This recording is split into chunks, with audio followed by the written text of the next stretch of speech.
morning, guys. That's right. President Trump's foreign policy agenda becoming very clear in part two of his interview with Sean Hannity, touching on issues from China, Iran, and the Panama Canal.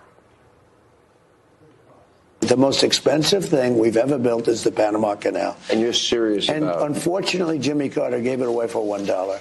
Oh, no, we're going to have to take it back. China's running the Panama Canal right now. That wasn't the deal. You had a conversation with President Xi. It was a good, friendly conversation. I had a great relationship with him prior to COVID. I had a very good relationship with Putin. Also, I would say Iran is a different story. I will be honest with you. Iran is a whole different thing. That's a religious deal that is very dangerous. They cannot have a nuclear weapon. And, you know, if they get one, you're going to have everyone else getting them, and then the whole thing is going to be a disaster. Trump is also calling on Russian President Vladimir Putin to put an end to the Russia-Ukraine war. I put out a truth today that's really strong, and I mean it. And if they don't do that, I'm going to put massive If tariffs. They don't do what? If they don't settle this war soon, like almost immediately, I'm going to put massive tariffs on Russia. And massive taxes, and also big sanctions.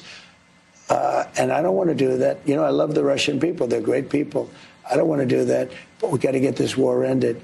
Today, the president will make his first trip as commander-in-chief, traveling to both hurricane-ravaged North Carolina and Los Angeles, which is still grappling with deadly wildfires.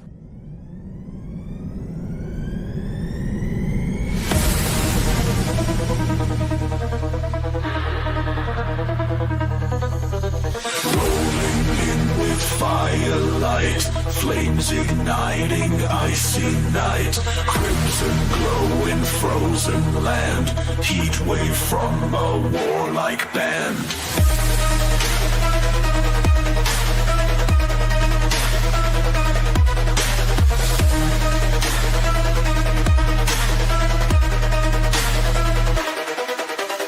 Boots on snow and steel in hand, burn through ice with brutal brand. Hearts of winter melt away, no place left for cold to play.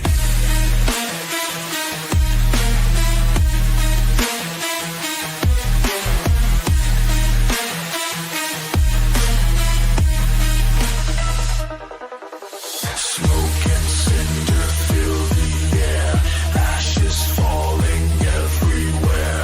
Conquest painted black and red, blazing trails where we have tread. Marching on in endless heat, cold defeated, feel the beat.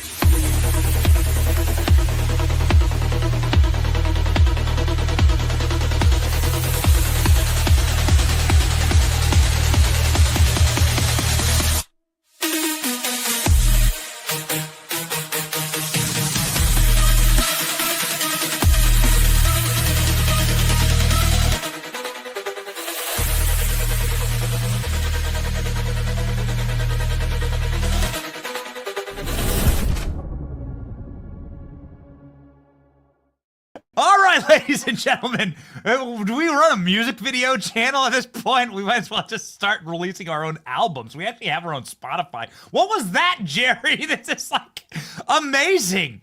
The entire music video was bald eagles as American military members invading Russia or China, I think. Okay, we'll take it, ladies and gentlemen. Donald Trump on the move right now, showing what it looks like to actually put America first. Donald Trump going to disaster areas, places that Joe Biden refused to visit. North Carolina, after the hurricane devastation, people still have their lives completely and totally atomized there. Donald Trump on the ground in moments in North Carolina. Also going to Los Angeles today. Will we have a 7-hour live? I don't know, man. We might as well. I'm not sure. Pete Hegseth vote as well. The Pete Hegseth vote. Pete Hegseth will become our Secretary of Defense, live on the program today, Friday, January 24th, 2025. Welcome to the golden era. You have a front seat to the golden era right now, ladies and gentlemen. Let's freaking go. Trump also orders the assassination files for JFK, RFK, and MLK to be released. This should be happening in a matter of days and hours as well as some major plans next week for the nominating confirmation hearings of Kash Patel, Tulsi Gabbard, and RFK. Whoo, baby, we got a hot enchilada for you. My name is Benny Johnson, and this is The Benny Show. You are in the right place. If you're looking for the front row seat to the golden era, ladies and gentlemen, if you are interested in gold, you should contact my friends at Advantage Gold. it's like why? Why not? You got, if we're going to talk about the golden era, we got to talk about actual physical gold. Advantage Gold is freaking awesome. Let me tell you what they did for me. They sent me actual physical gold. I bought it, but they sent me actual physical gold, and this is a hedge. It is a hedge against meme coins, which I'm like, don't take investment advice from me. It's just a hedge. It's just having something. It's just diversify a little bit. This is what I've done. Stock market is going to be topsy-turvy. Crypto market is going to be topsy-turvy. Things are happening in quick order, and you got to have solid things. That's why people like to own houses. This is why people like to own actual physical and practical wealth. Ladies and gentlemen, Advantage Gold for me, America's most trusted precious metals company, A+ from the Better Business Bureau. Free guide for you today will show you how you can protect your wealth the way that I do. By having just a diversification in some physical gold, which was the top performing asset class in all of 2024. Did you know that? Maybe the only thing that that Nancy Pelosi was not able to insider trade. 800-900-8000 for your free protection kit. That's 800-900-8000. Call Advantage Gold today. 800-900-8000. Performance may vary. Always consult your financial or tax professional. All right, ladies and gentlemen. We have Donald Trump on his way to being an actual, real president. Not on his way, actually literally doing what president should do. President Trump is heading to North Carolina. President Trump will be taking, I think, questions live, and we're going to be tracking with him throughout the day. This is the trip here. Trump going to North Carolina first, then California today. Trump's first trip to North Carolina and California, what we know so far. This is the takeoff point from the White House. This is Donald Trump early this morning. You can see the press pool there. Locked and loaded, stacked and racked. When was the last time you saw Donald Trump actually... When was the last time you saw a president actually standing in front of the press and taking questions? Let's go ahead and listen to what President Trump had to say here upon departure from the White House. No. Departure from the White House. Give me Trump. What did Trump say during his depart from the White House? ALX, name the clip, please.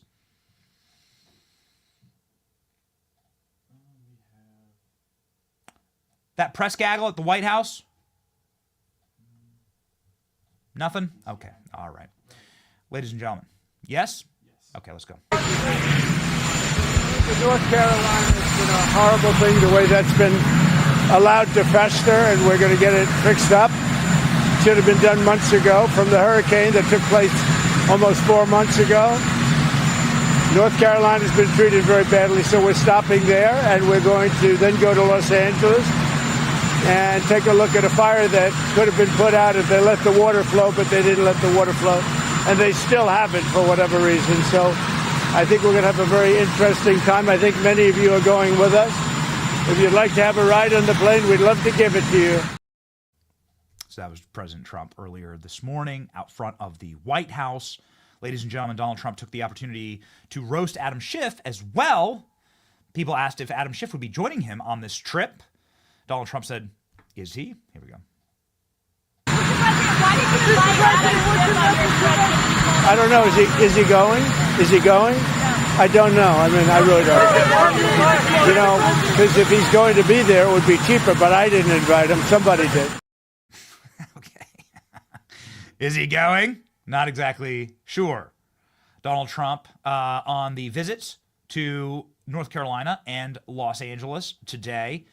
Donald Trump is, again, going to be doing what a president's supposed to do, which is defending his people. Let's go. How do you feel about President Trump not just visiting North Carolina today, but making it his first trip since returning to office? I mean, it feels like we're finally being heard for the first time in 4 months. We've been yelling into the void, it feels like, for months that we still need help, And it was like, silence on the other end of the phone. And it just feels like it's very intentional that Trump is coming here, making it his first stop, that he cares, and that change is going to happen. Aaron, it's been about 4 months, I can't believe it, since the storm hit. How would you describe the pace of recovery, and what is life like for people in your area right now? I mean, the pace is a snail's pace. If you looked at the footage, I sent you guys all the footage from the day after the storm to now, but if you look at the footage from the day after the storm and you drive down my road right now, it looks almost exactly the same, add some snow. And these are bridges down. These are roads that have crumbled on one side. Debris everywhere, trees everywhere, trees falling, trees hanging over roads. We definitely need a larger federal response to come in and help with some of these larger issues. Ladies and gentlemen, President Trump is going to a place that they wanted you to forget. And in many regards, many people saying that they actually wanted this to happen because this is the Trump area of North Carolina. This is the very red part of North Carolina. The federal government refused to help these people. You can see the devastation. I mean, this is like worse than anything that we've ever seen before. It's worse than what happened here in Florida when the hurricane hit. And these people, of course, are still out of their homes. It's still completely and totally ravaged. And the Biden administration not only didn't help these people, but they refused to actually give FEMA money or assistance to people with Trump signs outside of their houses. This is a story that was really big and then it went away because we live inside of a news cycle that has the attention span of a gnat. But this story is possibly the most damning for the Biden administration of anything that happened over the past 4 years, arguably on the level of Afghanistan, because it's people's lives at stake and is about as cruel. FEMA directed its agents to not assist people with Trump signs in their yards. This is what happened to these people. So as you're watching the lives destroyed, and there are dozens and dozens of deaths, hundreds of deaths actually, in these areas, remember that the federal government, as run by Joe Biden, looked at these people, saw if they have Trump flags, and then let them die, let them suffer. It's truly the banality of actual evil. And President Trump is righting those evils today. I know we posted this on, we posted a clip on X of someone in North Carolina explaining the differences between, please grab me that clip, producers, a resident there, explaining the differences between what happened with Joe Biden and how they're being treated with President Trump. Speaking of President Trump, today, ladies and gentlemen, President Trump has just arrived in North Carolina, is, according to Margot Martin, who is with the president right now, one of our friends, President Trump has taken off, has gotten off of Air Force One. It's a very quick trip here. So this is him getting from Marine One to Air Force One. And this, ladies and gentlemen, is President Trump getting off of Air Force One onto the tarmac there in North Carolina. This clip just posted. President Trump is with Melania right now. Melania Trump wearing her hat and jacket. I don't think this is the jacket that says "I don't really care, do you" on it. Kind of a legendary fashion selection from first term President Trump. President Trump, we'll see here, we're monitoring the feed. We'll see if President Trump takes any questions. This is President Trump on Pete Hegseth this morning. Pete Hegseth's vote will take place during our live. Yes? Correct me if I'm wrong here. 9 p.m. Oh, it's at 9 p.m.? Ah! No! All right, fine. We'll see. Maybe we'll just go live again. Golden era, ladies and gentlemen. Donald Trump on Pete Hegseth's vote today in the Senate. Multiple senators have confirmed to us that Pete Hegseth does have 51 votes, but J.D. Vance will be there just in case to cast the tie-breaking votes. Ladies and gentlemen, let's listen to the president on Pete Hegseth today. Will you be following Pete Hegseth? Republican votes yesterday. Are you all concerned about his prospects? Look, whatever it is, he's a good man. I don't know what's going to happen. You never know in those things, but Pete's a very, very good man. I hope he makes it. I was very surprised that Collins and Murkowski would do that. And, of course, Mitch is always a no vote, I guess. That's Mitch a no vote? How about Mitch? Huh? You what? Let's see what happens. Let's see what happens. So here's what we know. The move to put Pete's name on the floor for consideration, that's a motion that has to pass. That motion is effectively how the senators are going to vote for the actual nomination, right? If you don't want Pete's name on the floor, you're not going to vote for that. So this happened yesterday. Lisa Murkowski and Susan Collins voted against it. Those are two Republicans from Maine and from Alaska, respectively. I'm going to save my fire for Susan Collins. Susan Collins is from what is a blue state. Maine voted for Kamala Harris, to their great shame. It is a state, you can see here, that sort of gets affected by the eastern seaboard of blue, and that state's population centers swing it leftward. Susan Collins is a Republican representing a blue state. Not the same for Lisa Murkowski, who represents this right here, that state. Who represents that state? That's Red Alaska. Not get tangled up here in my little earpiece. That's Red Alaska. Lisa Murkowski is somebody who represents a state that votes 10 and 20 points for Donald Trump. There is literally zero reason for her to ever oppose any of Donald Trump's nominees, yet she opposed Pete Hegseth and announced that she will be voting no yesterday.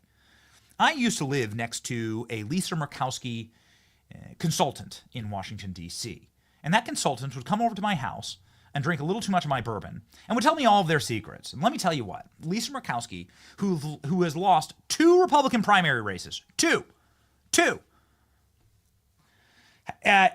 is not a Republican. She is literally a Democrat, LARP, live action role playing as a Republican. She has used Democrats, Democrat consultants, and Democrat money to maintain her seat in Alaska. She is somebody who regularly and often sides with the Democrats. She voted in favor of Alejandro Mayorkas, Lloyd Austin. She voted in favor of Merrick Garland and Lisa Monaco. Lisa Murkowski voted in favor of all of Joe Biden's criminal regime, and yet she refuses to give Donald Trump picks votes. Pete Hegseth today will have to pass without the votes of multiple Republicans. Now, Mitch McConnell did vote for Pete Hegseth to be confirmed. And so this is very interesting, something I wasn't planning on. But nonetheless, this is Lisa Murkowski's state in Alaska. They have something called ranked choice voting there, which is this deeply confusing model of voting that is intended to actually sabotage Republican and populist candidates. By muddying the water, Lisa Murkowski is a Nepo baby. She's probably IQ of 50. She's a vengeful witch. She's a nasty person, like most low IQ people are. High IQ people tend to be cheerful and like happy, and low IQ people tend to be mean and nasty and cruel. And so we fully look forward to supporting. I will travel to Alaska to support the primary challenge for Lisa Murkowski. I am sickened by this. And I know too much. I watched Lisa Murkowski and I watched her entire team work in Washington, D.C. These people are fit for a single party, and that is the Democrat Party. There's a party of losers. There's a party that does not have the capacity to lead or to rule. And Lisa Murkowski is a blight, a scar on the face of this great movement, and she should not be allowed to call herself a Republican. So, ladies and gentlemen, this is my jihad against Lisa Murkowski. I'm officially ready. Okay, we're officially ready. We're going to lock in for Alaska. I will physically travel to Alaska. Expect a massive, well-funded primary challenge for Lisa Murkowski. You totally and completely disgust and sicken me. All right, ladies and gentlemen, here's who Lisa Murkowski is voting against. Donald Trump, my producers are telling me, is live on the tarmac. Donald Trump live on the tarmac and is going to be taking questions, okay? So here we go, ladies and gentlemen. Let's rock and roll. President Trump on the tarmac in North Carolina, off Air Force One. North Carolina first, because they've been abused by what's happened. I mean, it's terrible. It should have been done. It should have been, a lot of things should have happened that didn't happen. So we're here. We're going to fix it out. We're working with the gentleman behind me, and you know who they are, and we're going to fix it. And we're going to fix it as fast as you can. It's a massive amount of damage. FEMA has really let us down, let the country down, and I don't know if that's Biden's fault or whose fault it is, but we're going to take over and we're going to do a good job. We're going to assign Mr. Whatley, who's fantastic, frankly, and the governor and everybody else that's going to work. We're going to supply the money, supply a lot of the money. Maybe you have to chip in something. You'll chip in a little something, like maybe 25% or whatever. But we're going to get it done as quickly as we can. And we want to take care of the people of North Carolina. It's so interesting. Everybody's talking about California, and that's a mess. But I said, I'm not going to California until I stop in North Carolina. So here we are. We're going to go visit the site, and we're going to work with probably 3 of the congressmen, Republican congressmen, who've been fantastic, whose areas have been affected, and with Michael Whatley, the governor, and whoever else is, we decide to get involved. Probably less FEMA, because FEMA just hasn't done the job. And we're looking at the whole concept of FEMA. I like, frankly, the concept when North Carolina gets hit, the governor takes care of it. When Florida gets hit, the governor takes care of it, meaning the state takes care of it. To have a group of people come in from an area that don't even know where they're going in order to solve immediately a problem is something that never worked for me. But this is probably one of the best examples of it not working. And there's been some others, like in Louisiana, etc. So we're going to be doing something on FEMA that I think most people agree. I'd like to see the states take care of disasters. Let the state take care of the tornadoes and the hurricanes and all of the other things that happen. And I think you're going to find it a lot less expensive. You'll do it for less than half, and you're going to get a lot quicker response. So that seems to be the recommendation, but we'll be making that recommendation over the next couple of weeks. We're going to go to the site now, and we're going to figure out a plan for really demolition and cleaning, because not a lot's been done, and we're very disappointed in the Biden administration, but we're going to make up for lost time. And I said I'd do that, and this is about the earliest we could possibly be here. And we're honored to be here. This has been a great state. They're great people, and they've really been mishandled. But this group is going to be great, and we're going to get it taken care of. Any questions? How will you respond to FEMA? Do you expect to ask Congress for additional aid for North Carolina and California? Yeah, it will be direct. In other words, the aid will go through us. So rather than going through FEMA, it will go through us. And I think maybe this is a good place to start. Because, and in all fairness to the governor, and in all fairness to everybody else, FEMA was not on the ball. And we're going to turn it all around. Yes. A lot of Americans think that this is symbolic of what your campaign was all about. America first, putting your priorities to Americans. Even going to California, where their policies might have been one of the biggest reasons why they've had these problems. But you're putting the American people first. Your thoughts on that? We are. Thank you. I like that question. Boy, I want more questions like that. That's even a statement. Thank you very much. He's a good man, that guy. And he's also a very professional reporter, I have to say. Thank you very much. Yeah, we're putting America first. We're putting, in this case, North Carolina and California. We're going to do a good job in California. That is a disaster like, I don't know if we've ever seen anything like it, frankly. They say the biggest in the history of California. I think, has anything bigger than that happened in the whole country ever? It looks like, I don't want to say what it looks like, but you know what I'm going to say. It looks like something hit it, and we won't talk about what hit it, but it is a bad, bad situation. And I guess I'm going to meet with some government officials, but I mean, much more importantly, and in California, just to refer to it for a second, millions of gallons of water are waiting to be poured down through already the half pipes that are already built. I mean, they've been up for 40 years. And about 20 years ago, they turned off the water. And it's the water that comes from the Pacific Northwest. Some of it comes out of Canada, and it flows there, and it probably has flowed there for a minute. And they turned it off, and they route it out to the Pacific. And in the meantime, you don't have water in the hydrants, you don't have water in the springs. It's the craziest thing I've ever seen. And everyone's trying to figure out, why aren't they turning it back? They say it's the Delta smelt, it's a fish. But I find that hard to believe, but we'll figure it out. And without doing that, you're going to continue to have problems. President, what are you prepared to do, sir, if OPEC doesn't respond to your call to cut oil prices? Well, we want to see OPEC cut the price of oil, and that will automatically stop the tragedy that's taking place in Ukraine. It's a butchering tragedy for both sides, by the way.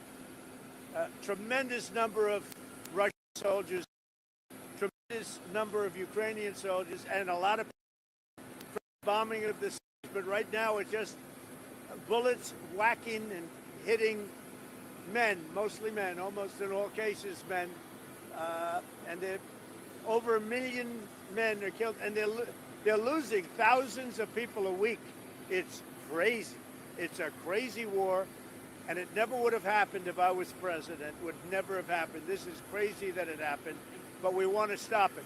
Now, one way to stop it quickly is for OPEC to stop making so much money and to drop the price of oil, because they have it nice and high. And if you have it high, that war's not going to end so easily. So OPEC ought to get on the ball, and they ought to drop the price of oil, and that war will stop right away. Mr. President, funding to Los Angeles because of its sanctuary city policy? I want to see two things in Los Angeles: voter ID, so that the people have a chance to vote, and I want to see the water be released and come down into Los Angeles and throughout the state. Those are the two things. After that, I will be the greatest president that California has ever seen. I want the water to come down and come down to Los Angeles, and also go out to all the farmland that's barren and dry. You know, they have land that they say is the equivalent of the land in Iowa, which is about as good as there is anywhere on earth. The problem is it's artificial, because they artificially stop the water from going onto the land. So I want two things. I want voter ID for the people of California, and they all want it. Right now you don't have voter ID. People want to have voter identification. You want to have proof of citizenship. Ideally, you have one-day voting, but I just want voter ID as a start, and I want the water to be released, and they're going to get a lot of help from the U.S. Thank you very much. I'll see you in a little while. We'll see you at the site. All right, ladies and gentlemen. So I'm being told by my producers, we apologize. You can see there that there were glitches there in the pool feed. This is like yesterday when they had a pool feed and it was in the Oval Office, and it was really hard to find because the White House is just getting their feet underneath them right now. So there's no schedule out. So I'm being told by my producers that that event happened. You can see the glitching live, and that's why it's delayed. And ladies and gentlemen, that President Trump is live right now at a roundtable. Okay, finally we got a schedule out. Okay, President Trump live at a roundtable. We're going to jump over here to President Trump at the roundtable, okay? Here we go.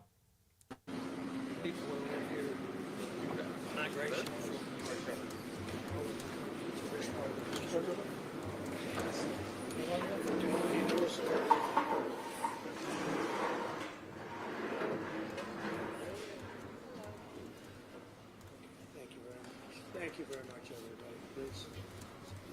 Hi, Virginia.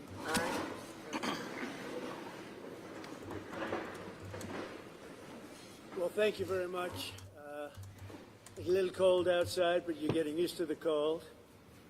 And one of the things that are very important to me, and one of the reasons I'm happy that we won so convincingly, is to help North Carolina get fixed up. They supported us in record numbers, and I'm supporting them in record numbers too. And they had me set. I wanted to go to Los Angeles and see what was going on with California, why they aren't releasing the water. Millions and millions of gallons of water.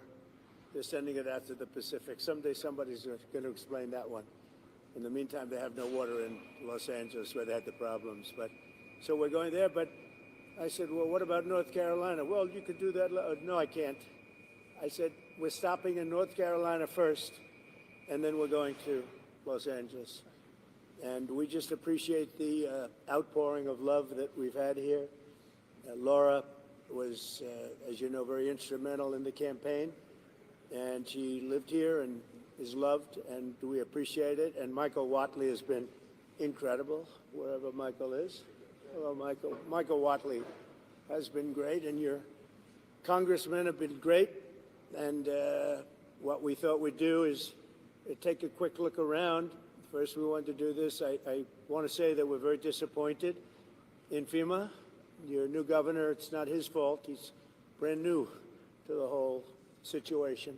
But we're going to work together with the governor. We're going to work together with the senators, but really we're going to work a lot with your congressmen, especially the three that are in the area, and Michael Whatley.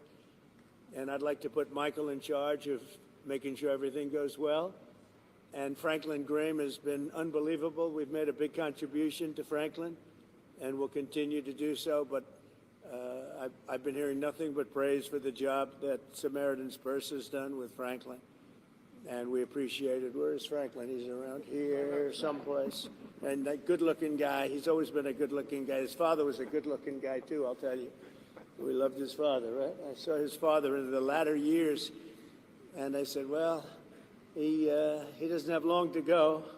He was having a hard time, and he lived about 3 or 4 years after that, right? He was they say it was good stock. He had the ultimate good stock. But I want to thank you, Franklin. You've been fantastic here, and everywhere he goes, he's always the first one I see. People don't realize it, how good it is. A lot of people, they go, well, maybe it's for the people that he's got, and you guys know because you're here, but the people that he's got have done amazing work. So I just want to thank everybody. We're going to get over and take a look. We'll say a few words. I do want to introduce some of the people that we have. And our First Lady, we'll start with our First Lady. She wanted to be here because of North Carolina, and then I said, well, you can do that, but you're going to have to come to California, too. And she said, that's okay. And we got to fix that one up, too. You ever see anything like that one? It's who would have thought that could have happened? So, Governor Josh Stein, thank you very much. We appreciate it. And we're going to have a very long and good relationship. Representatives, maybe stand up if you would so the press can see. Representatives Chuck Edwards. Chuck, thank you. Thank you, Chuck. Tim Moore. Virginia, you know Virginia Fox, a legend. She is such a powerful woman. Pat Harrigan. Pat, thank you very much. Your Agriculture Commissioner, who I hear is excellent, Steve Troxler. Steve, thank you very much. Good job, Steve. You got plenty to do, right? More than you ever thought. North Carolina Speaker Dustin Hall. Thank you, Dustin. Thanks, Dustin. Very good.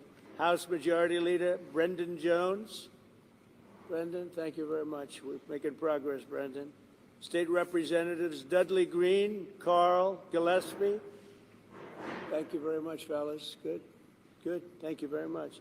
State Senators Kevin Corbin, Warren Daniel. Thank you. Thank you very much, Kevin, Warren. And County Commissioner Jennifer Best. Thank you, Jennifer. Thank you.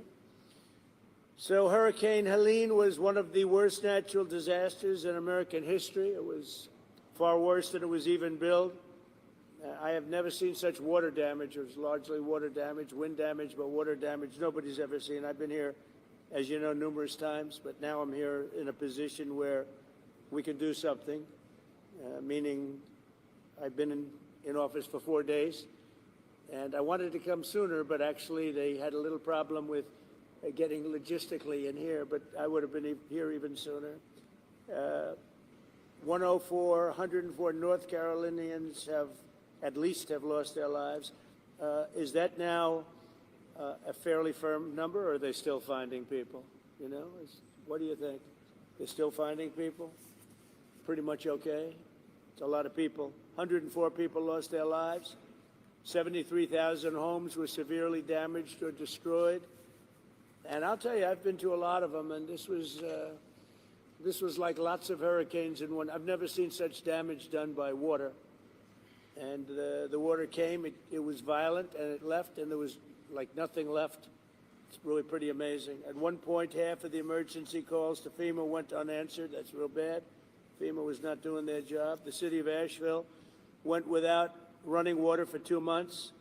A whistleblower testified that some FEMA employees refused to help people who displayed Trump signs on their property. I think that's true, isn't it? I read that. It's not nice. That's not too nice, is it? But whoever those property people were, thank you very much. Michael, is that true? That's not good, huh? About the property owners, you put a Trump sign on and they wouldn't help? FEMA. Earlier this year, FEMA kicked 2,000 North Carolinians out of their temporary housing into below freezing temperatures. What was that all about? You know about that? What happened? Tell me. We had an incompetent administration under Biden, and we had a disaster, and we call it the disaster after the disaster. That was the FEMA response. You had nothing but disaster since then. It doesn't matter at this point. Biden did a bad job. Some residents still don't have hot water, drinking water, or anything else, and many of them don't have quarters. They don't have anything. They got a stipend for what they lost, and we're going to take care of it. This is totally unacceptable, and I'll be taking strong action to get North Carolina the support that you need to quickly recover and rebuild. We're working on it very hard, and I think if Michael Whatley does half as good a job for North Carolina as he did for my campaign, we'll be very happy. Him and Laura were a very powerful team. So you think you can handle it, Michael? I don't know. I'm not sure, Michael. I think this is maybe in many ways easier, okay? Maybe easier. But you're going to lead the team. Do you want to say who the congressmen are that you want to appoint? Do you want to introduce them? We have Virginia Fox, Chuck Edwards, and Tim Moore, whose districts encompass the area. And they are the districts that were most severely impacted, right? You were affected then, Virginia? Yes, lost my own 5 Really? No. I'll also be signing an executive order to begin the process of fundamentally reforming and overhauling FEMA, or maybe getting rid of FEMA. I think, frankly, FEMA is not good. I think when you have a problem like this, I think you want to go and, whether it's a Democrat or Republican governor, you want to use your state to fix it and not waste time calling FEMA, and then FEMA gets here and they don't know the area, they've never been to the area, and they want to give you rules that you've never heard about. They want to bring people that aren't as good as the people you already have. And FEMA's turned out to be a disaster. And you could go back a long way. You could go back to Louisiana. You could go back to some of the things that took place in Texas. It turns out to be the state that ends up doing the work. It just complicates it. I think we're going to recommend that FEMA go away. And we pay directly. We pay a percentage to the state. But the state should fix this. If the state did this from the beginning, it would have been a lot better situation. I think you guys agree with that, right? So I just want to say that Asheville, I know it well. It's a great place, so we're going to have it be a great place again. That was the one that was most severely affected. But North Carolina is going to come back bigger, better, stronger than ever before. And you're going to be very thankful. And you've already seen, I know that it really began 4 days ago, but you've already seen more action than you have in the last 3 months. And we're going to get it together. We're informing the Army Corps of Engineers to get going because you have a lot of river breaks and a lot of areas that you're going to need some pretty big work. And they're on their way. They're going to be working much harder than they've been working in the past, and we're going to take care of it. Any questions from the press of any of the congressmen, governor, anybody? Sir, are you going to sign an executive order on FEMA, getting rid of it? Can you say more about signing an executive order to get rid of FEMA, please? FEMA has been a very big disappointment. They cost a tremendous amount of money. It's very bureaucratic, and it's very slow. Other than that, we're very happy with them. Okay, and I think when there's a problem with the state, I think that problem should be taken care of by the state. That's what we have states for. They take care of problems. and a governor can handle something very quickly. You know, one of the things I've noticed, because I've been doing this for a while, and we had a pretty good FEMA, but I also noticed that when they come, they end up in arguments. If they're fighting all the time over who does what, it's just not a good system. This system is so beautifully designed over 250 years approximately, you know, and we'll soon be celebrating the 250th year. It's going to be a very big celebration. But it's been designed very well, and we're going to leave it that way.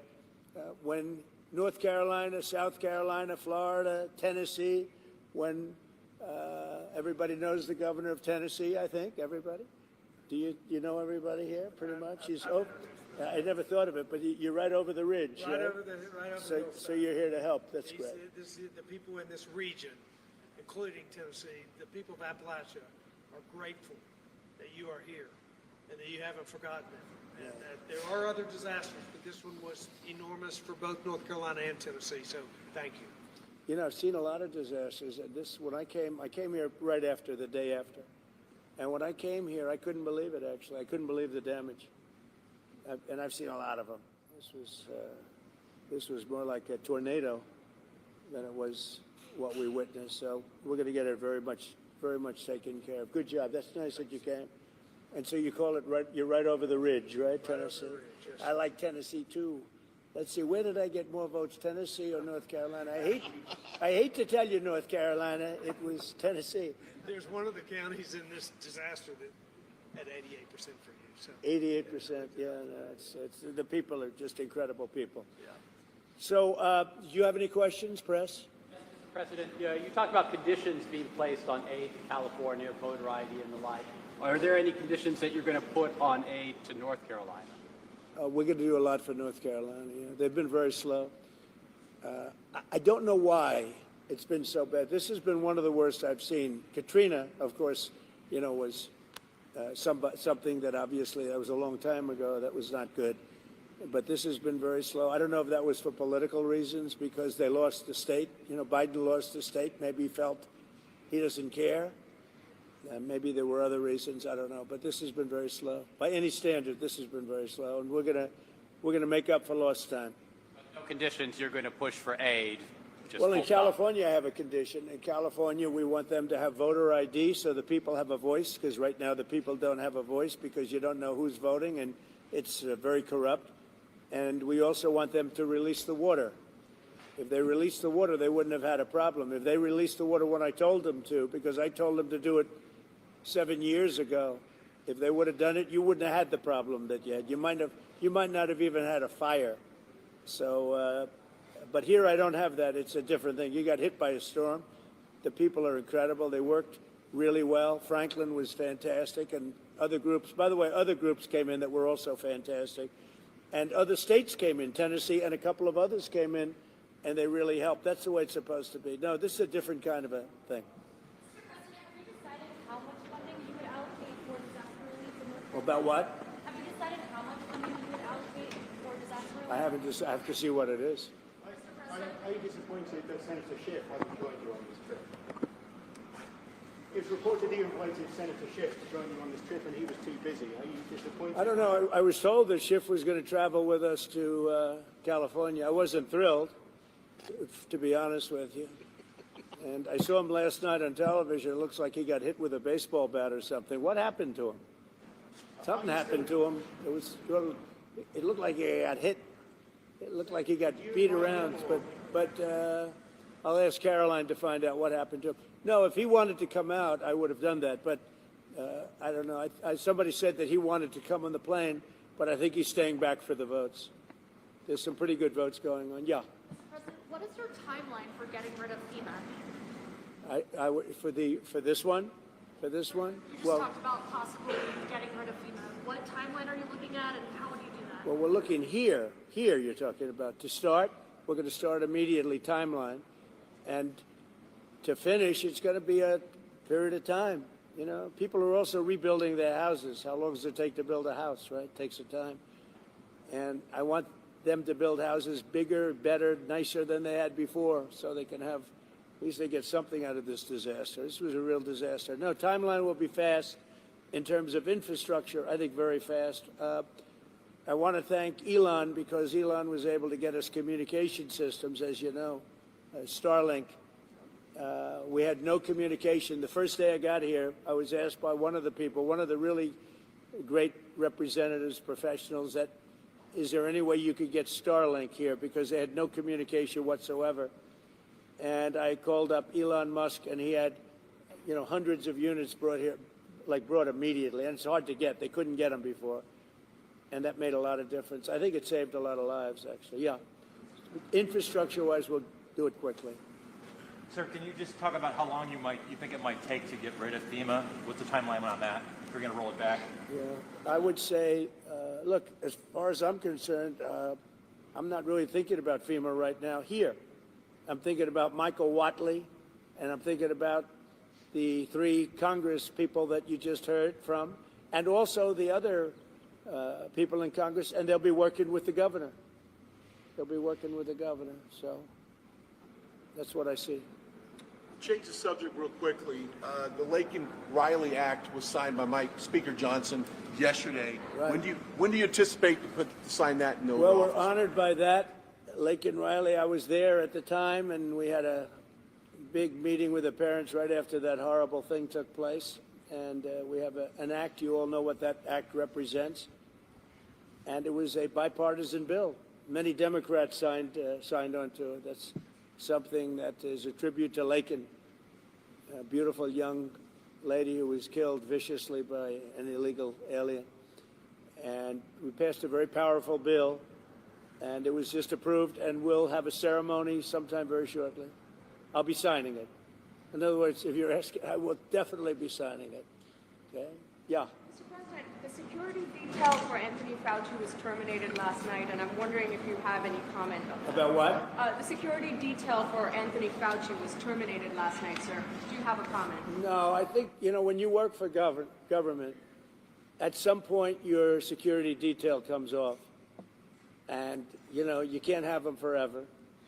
So I think it's very standard. If it would be for somebody else, you wouldn't be asking the question. The question is very fair.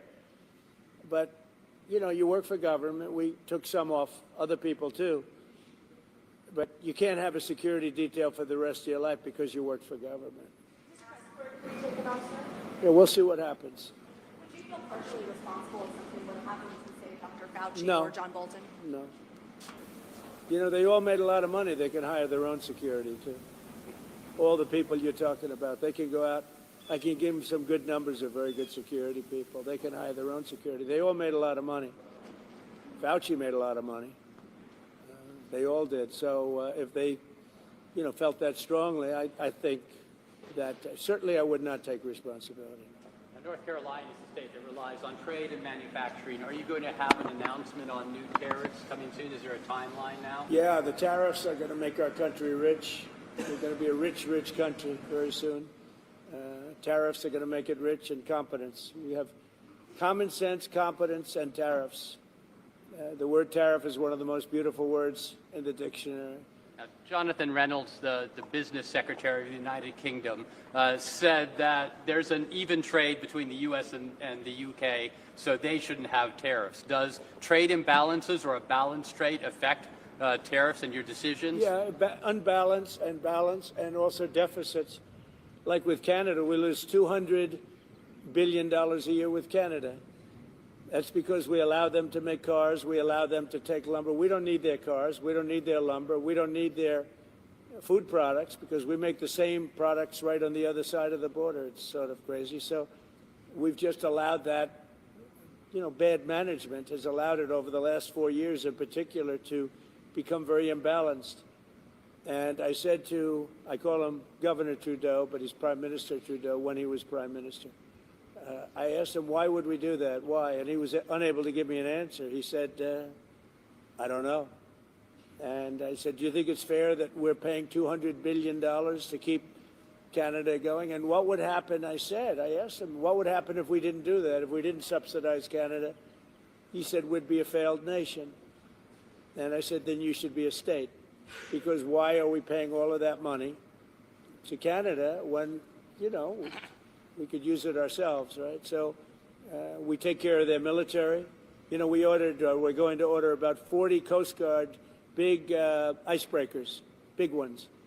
And all of a sudden, Canada wants a piece of the deal. They say, why are we doing that? I mean, I like doing that if they're a state, but I don't like doing that if they're a nation. Also, they've been very nasty to us on trade. Historically, Canada has been very, very bad to us, very unfair to us on trade. So we'll see how it all works out. I would love to see Canada be the 51st state. The Canadian citizens, if that happened, would get a very big tax cut, tremendous tax cut, because they're very highly taxed. And you wouldn't have to worry about military. You wouldn't have to worry about many of the things. You'd have better health coverage. You'd have much better health coverage. So I think the people of Canada would like it, you know, if it's explained. But just to start off, they'd have a massive tax cut, and they'd have a lot more business, because then we'd let business go to Canada routinely, and there'd be no tariffs. You know, if we did that, there'd be no tariffs. The United Kingdom might be in a better spot then. Reverend Franklin Graham has been a great asset to the state. Talk a little bit about the way the Samaritan Purse has helped North Carolina. Yeah, say once again, the first Reverend Franklin Graham has been a big part of Samaritan Purse and their aid to North Carolina. Just want to get your thoughts on that. Well, Franklin Graham has been a big asset to the state. His father was a big asset to the state, to the country, both of them. I just think this. I think Franklin and other people that are doing what Franklin have done, but you know, I've known Franklin so long. He was at the inauguration. He made a speech, beautiful prayer.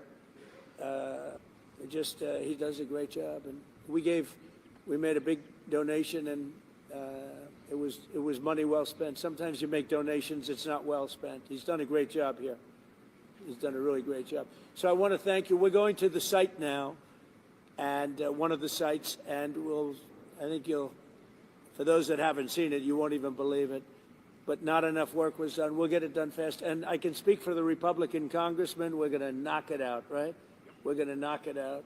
And I think we take it very personally, because North Carolina was very unfairly treated. Very, very unfairly treated. And it was obvious. It was too obvious. And we're going to make up for lost time. So thank you to the people of North Carolina. Thank you, everybody. Ladies and gentlemen, here we go. President Trump, and I want to just apologize to the chat. What happened yesterday, we can put it up right now. Why don't we put it up? Put up the schedule. Here's and I want to explain how the sausage is made here. The president's team is doing a absolutely spectacular job with what's going on right now, because President Trump is off like a freaking bull in a china shop. However, the only way we can plan programming is to get the president's schedule, which just was released 5 minutes ago. The press team, who we were on the phone with today, actually, this morning, we were on the phone with the press team. They're not fully staffed out yet.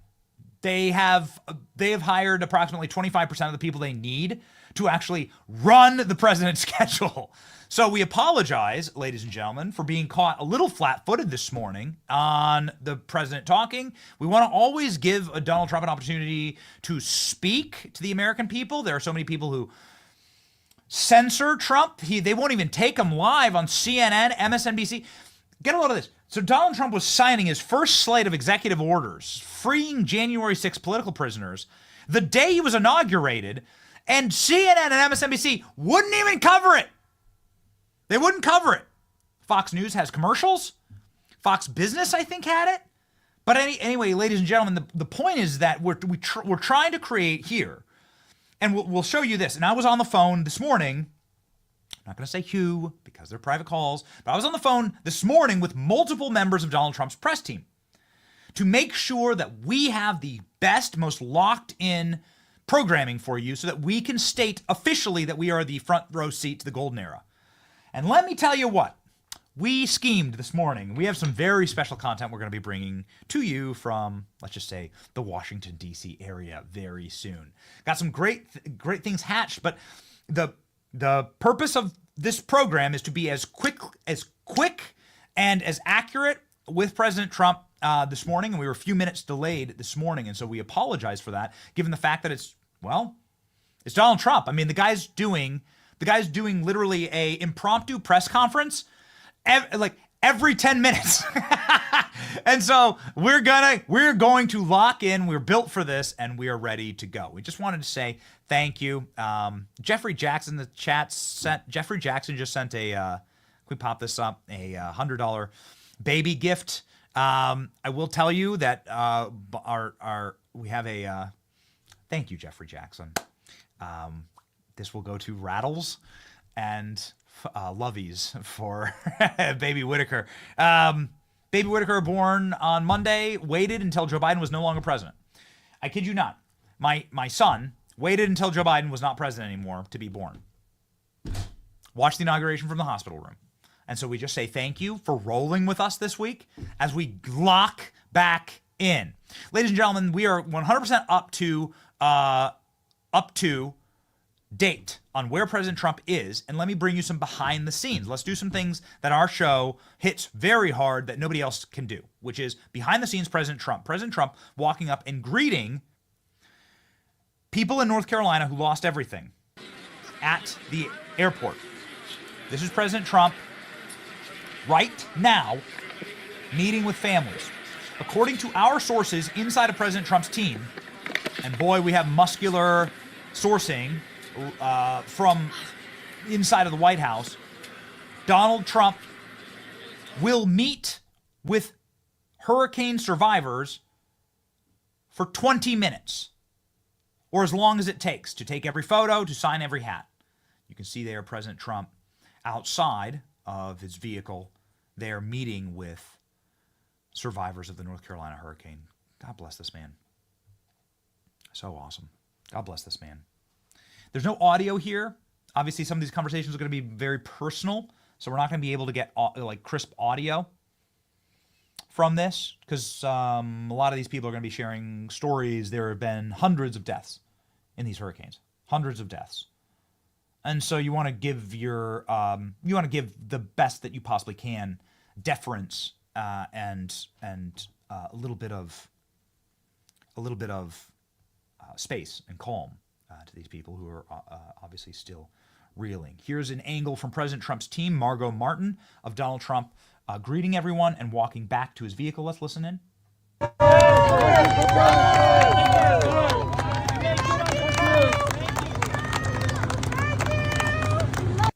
These small. God bless you. God bless you. Donald Trump is off, ladies and gentlemen. He's in a motorcade right now, and he's off. He's in a motorcade as we speak, and he's off to a disaster site to go tour a disaster site. And so we await that, and Donald Trump has now done, Klein, I've lost track, 3 press conferences this morning? Donald Trump's done 3 press conferences this morning, and we expect him to speak again to the camera and the press pool yesterday. Sometimes, and this is us bulking for the golden era and for these moments. Sometimes, like yesterday, there was like a pool feed inside of the White House, and then that feed like glitched like it did this morning, right? And so that's why it's tough to sometimes take these things live because they only allow 1 camera into the room. This is what they did yesterday. They allowed 1 camera, that feed goes out, and then you have to see who's going to take it, right? For us to get it up, you have to see who's going to take it. Now, we are going to the White House. I can tell you that. We are going to the White House. We're going to be doing some critical meetings with the press team at the White House. I've been speaking with President Trump's press team all morning. And we are going to be doing our level-headed best to make sure that you are at the front seat to the golden era, that you will know first, and that you will know, again, my producers are laughing in the chat. Literally, while we're live, that's when the president's schedule finally got released, right? So it's just, right, they're just barely catching up just as we are. It's breathless. They're like catching up. But we want to be the first. We want to be first. We want to give you access that nobody else can get you. We are going to be potentially putting a reporter inside of the White House press pool, getting the Benny Show actual credentialed reporter inside of the White House. And ladies and gentlemen, we're going to be locked in. We're going to be the first. And it's going to be a really fun couple of years for us. Okay, here we go, ladies and gentlemen. Let's look at the press. Oh, just real fast. Let's look at the schedule just to see where we're at right now. So President Trump has done his hurricane recovery briefing. We just watched that live. And then President Trump meets with families affected by the Hurricane Helene And then President Trump departs at approximately 1 p.m. So it's going to be President Trump. You watch him meet with the families there on the tarmac, and then Donald Trump's going to go tour the disaster area. Expect another press conference then. So we're gonna chill, and we're gonna wait for the next press conference, ladies and gentlemen. We got an entire fun show for you. That's the other thing. We like build out this gigantic show, and then Donald Trump starts talking to the press, and it's like record scratch. Let's freaking go, and that will be us. That will be us here. So we love you. We thank you, ladies and gentlemen, for trusting us in this fast-moving, quick-moving time. And I assure you, there is nobody that is more locked in than we are. You're gonna get. It's gonna be really fun. It's gonna be very, very fun. Yeah, we are freaking ready to throw down. Yesterday we threw down. Didn't even know. Not to brag, but we were the only team that was able to get up with the JFK live. This is it. It was it. We were the only team that was ready with the JFK announcement live stream. And next week we have all the hearings. Boy, it's going to be fun. So anyway, it's Free for All Friday. Just wanted to talk with you guys about how the sausage is made here and, what we were doing to make sure that you are able to be up to date on this, the golden era of America. Now, we just left a very dark era of America. My friends at American Financing can help you get rid of shake off the shackles of what we've all just been through. The average person is finding it difficult to pay expenses every single month. Credit card debt is out of control. Debt in America is out of control, not only from the federal government, but private and personal debt. Most are not getting a big raise, and expenses are up as we sort out this disaster of a Joe Biden economy. So, ladies and gentlemen, if you're a homeowner and you're frustrated with that cycle, I want you to make a 10-minute no-obligation call today to my friends at American Financing. If you are constantly carrying credit card balance and every month and with the rates in the 20s and 30s, American Financing can show you how to put your hard-earned equity to work, ladies and gentlemen. You can save an average of $800 a month. Call American Financing today at 888-528-1219. That's 888-528-1219. AmericanFinancing.net/Benny. NMLS 1823-34, NMLSConsumerAccess.org. Okay. All right. Donald Trump will also be traveling to Los Angeles today. And we'll see what happens with how we're going to cover that. We haven't chatted. We've been playing catch up this morning. We haven't chatted with the producers about that, but it's going to be very important. Apparently, Gavin Newsom is going to be meeting Donald Trump on the tarmac. And what you just heard there was Donald Trump saying, "Yo, you're going to have to institute voter ID. If you want federal funds, if you want help from us, you're going to." Too bad Joe Biden didn't cut you a check. You're going to have to play ball. No more California having no voter ID. That's obscene. That's insane. What you heard yesterday from Nicole Shanahan, who clearly wanted to be governor of California and was this close to announcing on her show, was that the entire state is effectively in the death grips of the Democrat Party because no one knows who's voting, how they're voting. The state is packed with criminal aliens and illegal immigrants. The only purpose to rid yourself of voter ID would be obviously to facilitate illegal fraudulent votes that nobody could ever track, making the capacity to track voter fraud impossible. It's impossible if you don't know who's voting to root out voter fraud. Nicole Shanahan saying that California is the nexus point, the ground zero contagion point for their world economic, globalist, debasement of Western civilization spawn. This is how they destroy California. They take the policies that they wish to inject into every Western nation. You have to find an entry point. It has to be an entry point that is completely controlled with a trifecta of Democrat legislatures. The House, the Senate, the governor's office, all controlled by Democrats, all controlled by World Economic Forum apparatchiks. And since it was the World Economic Forum Davos yesterday, this was top of mind. And Nicole Shanahan's like, we are the entry point, the test case, the patient zero for the most horrible policies on earth. And what they want is they actually don't want democracy. What they want is they want single party control, and they want algorithms to ensure election results. And the way you do that is you actually get rid of democracy. You make the system so rife with fraud and so incapable of developing and understanding fraud that you break it entirely. And so the votes mean nothing.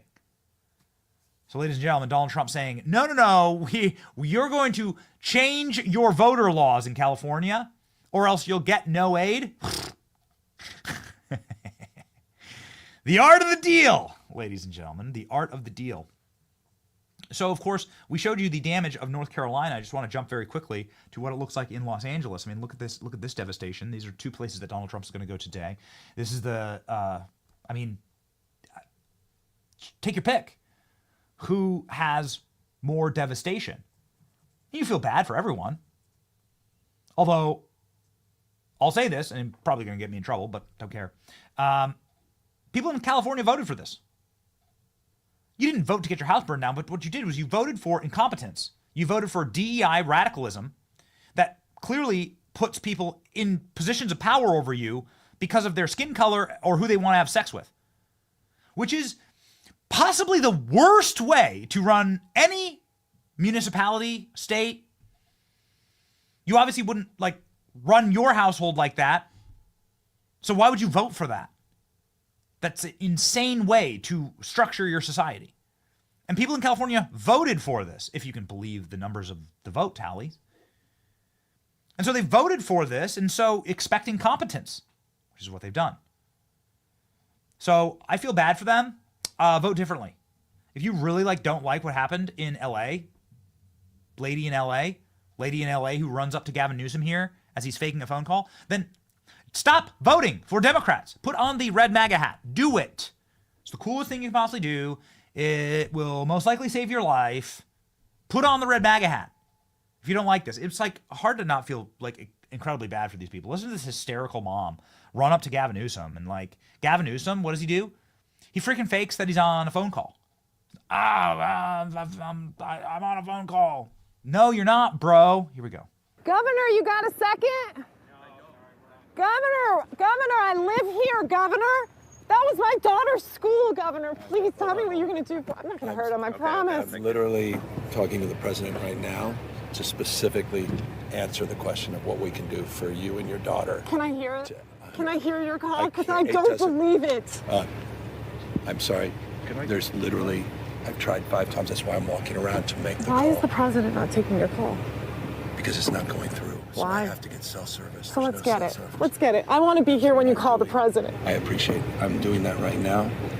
And it's to immediately get reimbursements, individual assistance, and to help you. I'm devastated for you. I'm so sorry, especially for your daughter. I have 4 kids. Losing the school. Everyone who went to school there, they lost their homes. They lost 2 homes because they were living in one and building another.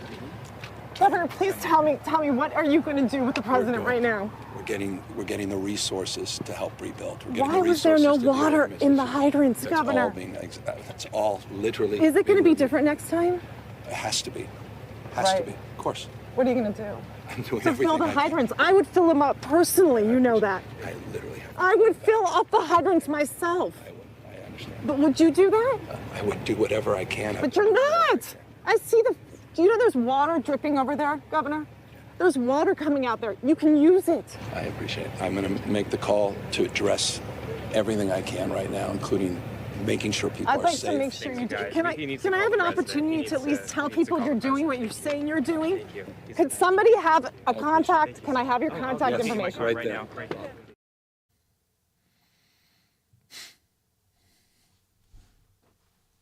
Doesn't it feel like in this country that there has been a very long time, perhaps all of your life, certainly all of my life, I was born in the late 1980s.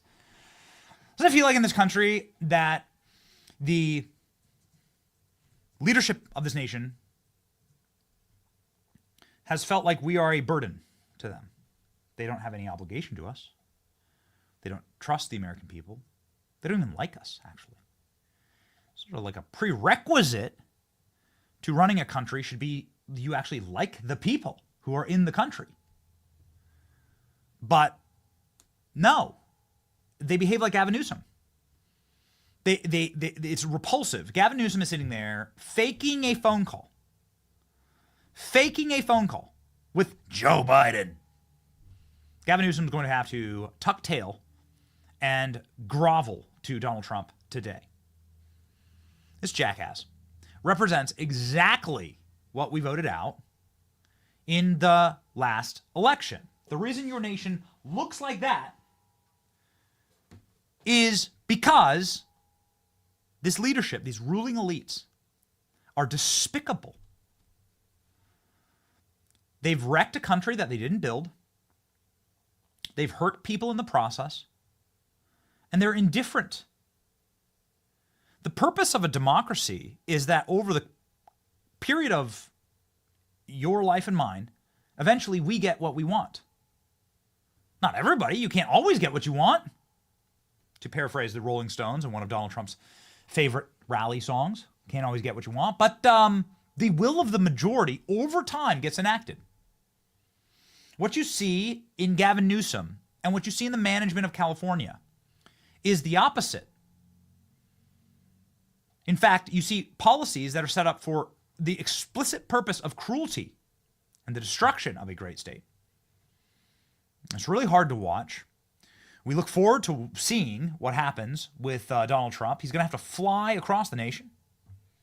He's going to have to fly across the country to Los Angeles today, but he's going to grease up Gavin Newsom. I really hope that he hits Gavin Newsom for this one. Here we go. Just really, because I just want to do a little bit of extra business, a little bit of extra smoke for Gavin here. Gavin Newsom, standing in front of a burning down building with no water in the hydrant, saying, local folks are just going to have to figure this out. I mean, who am I? I mean, I'm just like the chief executive here. What is the situation with the water? Obviously, in Palisades, ran out last night in the hydrants. I was talking to the firefighter on this block. They left because there was no water in the hydrant here. The local folks are trying to figure that out. I mean, just when you have a system that's not dissimilar to what we've seen in other extraordinarily large-scale fires, whether it be pipe, electricity, or whether it just be the complete overwhelm of the system. I mean, those hydrants are typical for 2 or 3 fires, maybe 1 fire. You have something at this scale, but again, that's got to be determined by the local. Guys, local people what am I? Who am I? It is the banality of evil to see people like that hysterical mother who's shaking, crying, and to look at them and say, I don't care. Indifference is actually the most evil approach to any of these disasters. You can see here, ladies and gentlemen, posted just a moment ago, President Trump traveling through the North Carolina hills on his way to visit a disaster site. The differences between Gavin Newsom's style of leadership and Donald Trump's style of leadership on full display today. And we'll cut to Donald Trump as soon as we get a live feed if Donald Trump is answering questions. Ladies and gentlemen, joining the show live right now is the great Cory Lewandowski, senior advisor to the president, and was the 2016 presidential campaign manager. Cory, of course, is somebody who can probably the world's final and first authority on the differences in leadership styles between a Gavin Newsom and a Donald Trump, and we look forward to getting his insights live now.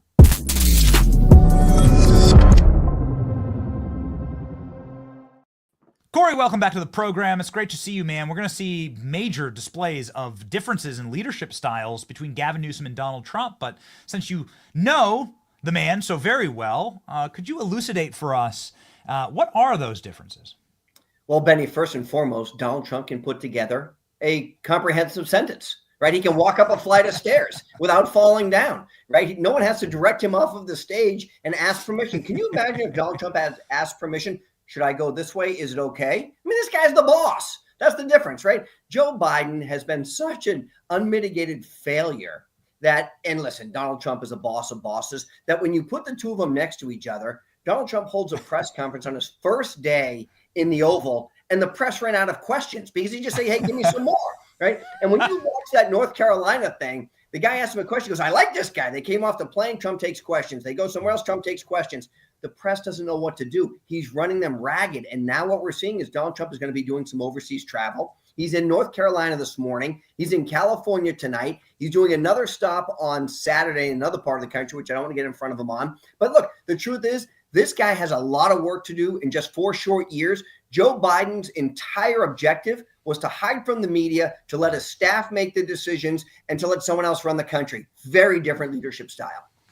as you are and have crafted White Houses and White House teams for President Trump and crafted so much of his message, his approach seems to be radical transparency, where in radical access, and there's no arguing with it when you get a chance to ask Donald Trump questions.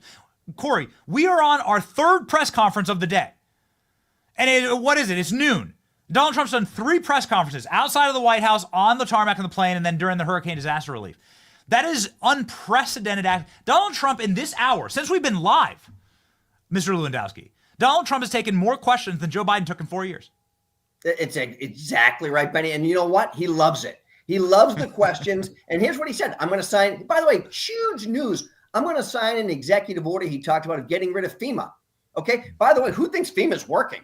This is an organization that's got like $60 billion of fraud, waste, and abuse, and they manage all the DEI grants that have gone over the last 4 years. So getting rid of that organization sure sounds like a good idea to me. Maybe that falls under Doge. But then don't forget, when he's done here in North Carolina, he's got on the plane. He's going to fly to California. You know, with him and Gavin Newsom, he's going to do another press conference. You know that's coming, right? Hopefully, he's going to hold him accountable. Then he's going to tour some more. And then he's going to fly again from California.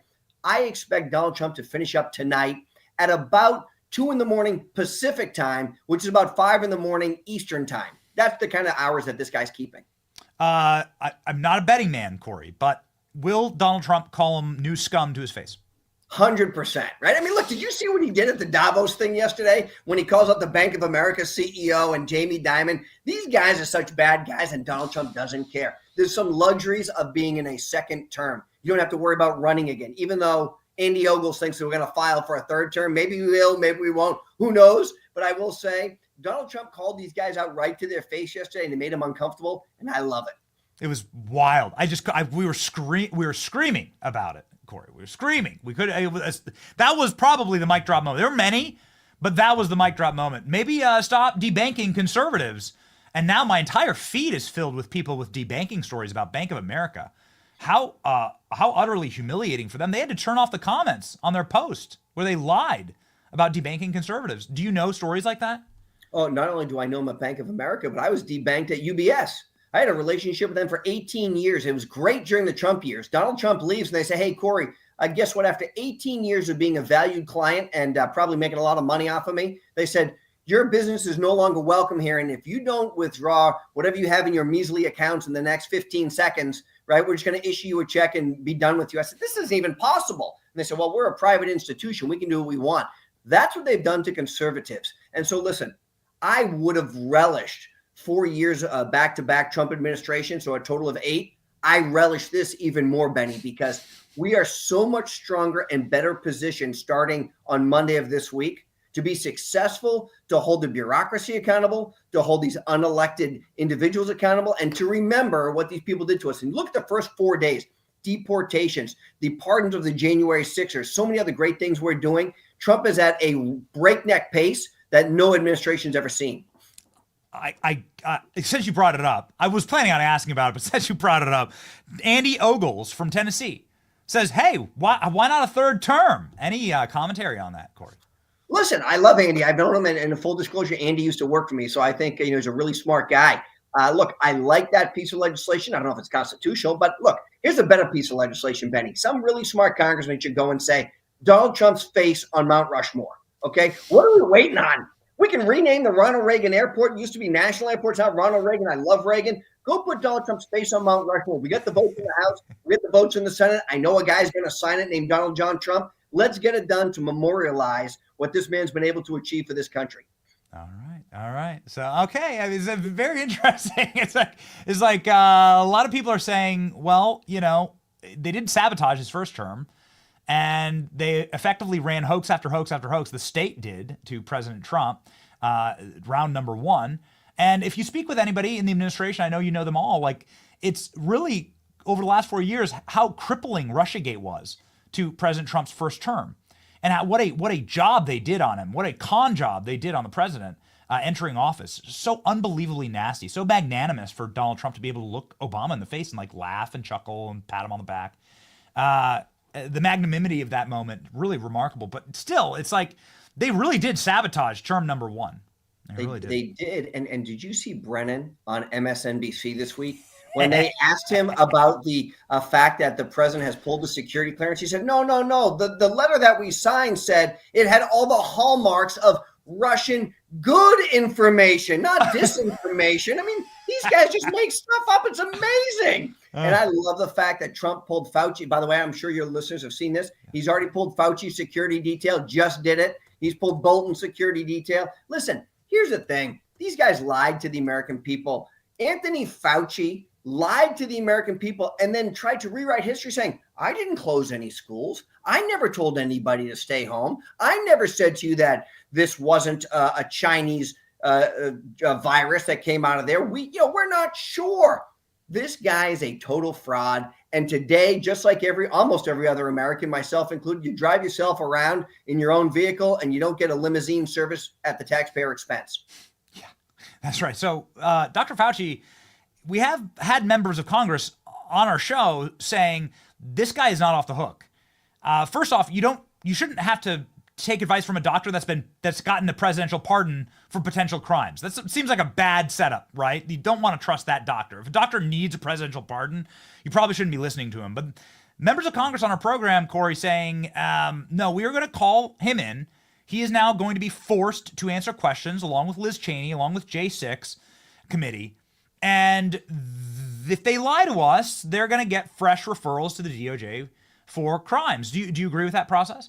1,000%. And listen, Rand Paul has been the member who has been like a dog with a bone on this thing. And now that he's the chairman of the full committee, he has the luxury to use his subpoena power to bring Fauci back in, to ask him questions under oath. And he no longer has the ability, because he accepted that pardon, to plead the Fifth Amendment. So I love this fact that Fauci's going to still be held accountable. I mean, you're the highest paid government employee in America. You lied. You cost Americans thousands, tens of thousands of lives. No accountability whatsoever. We're living high by having a black car outside with armed guards to protect you while you are lying to the people. I can't wait for him to be brought back in front of Congress and have to tell the truth.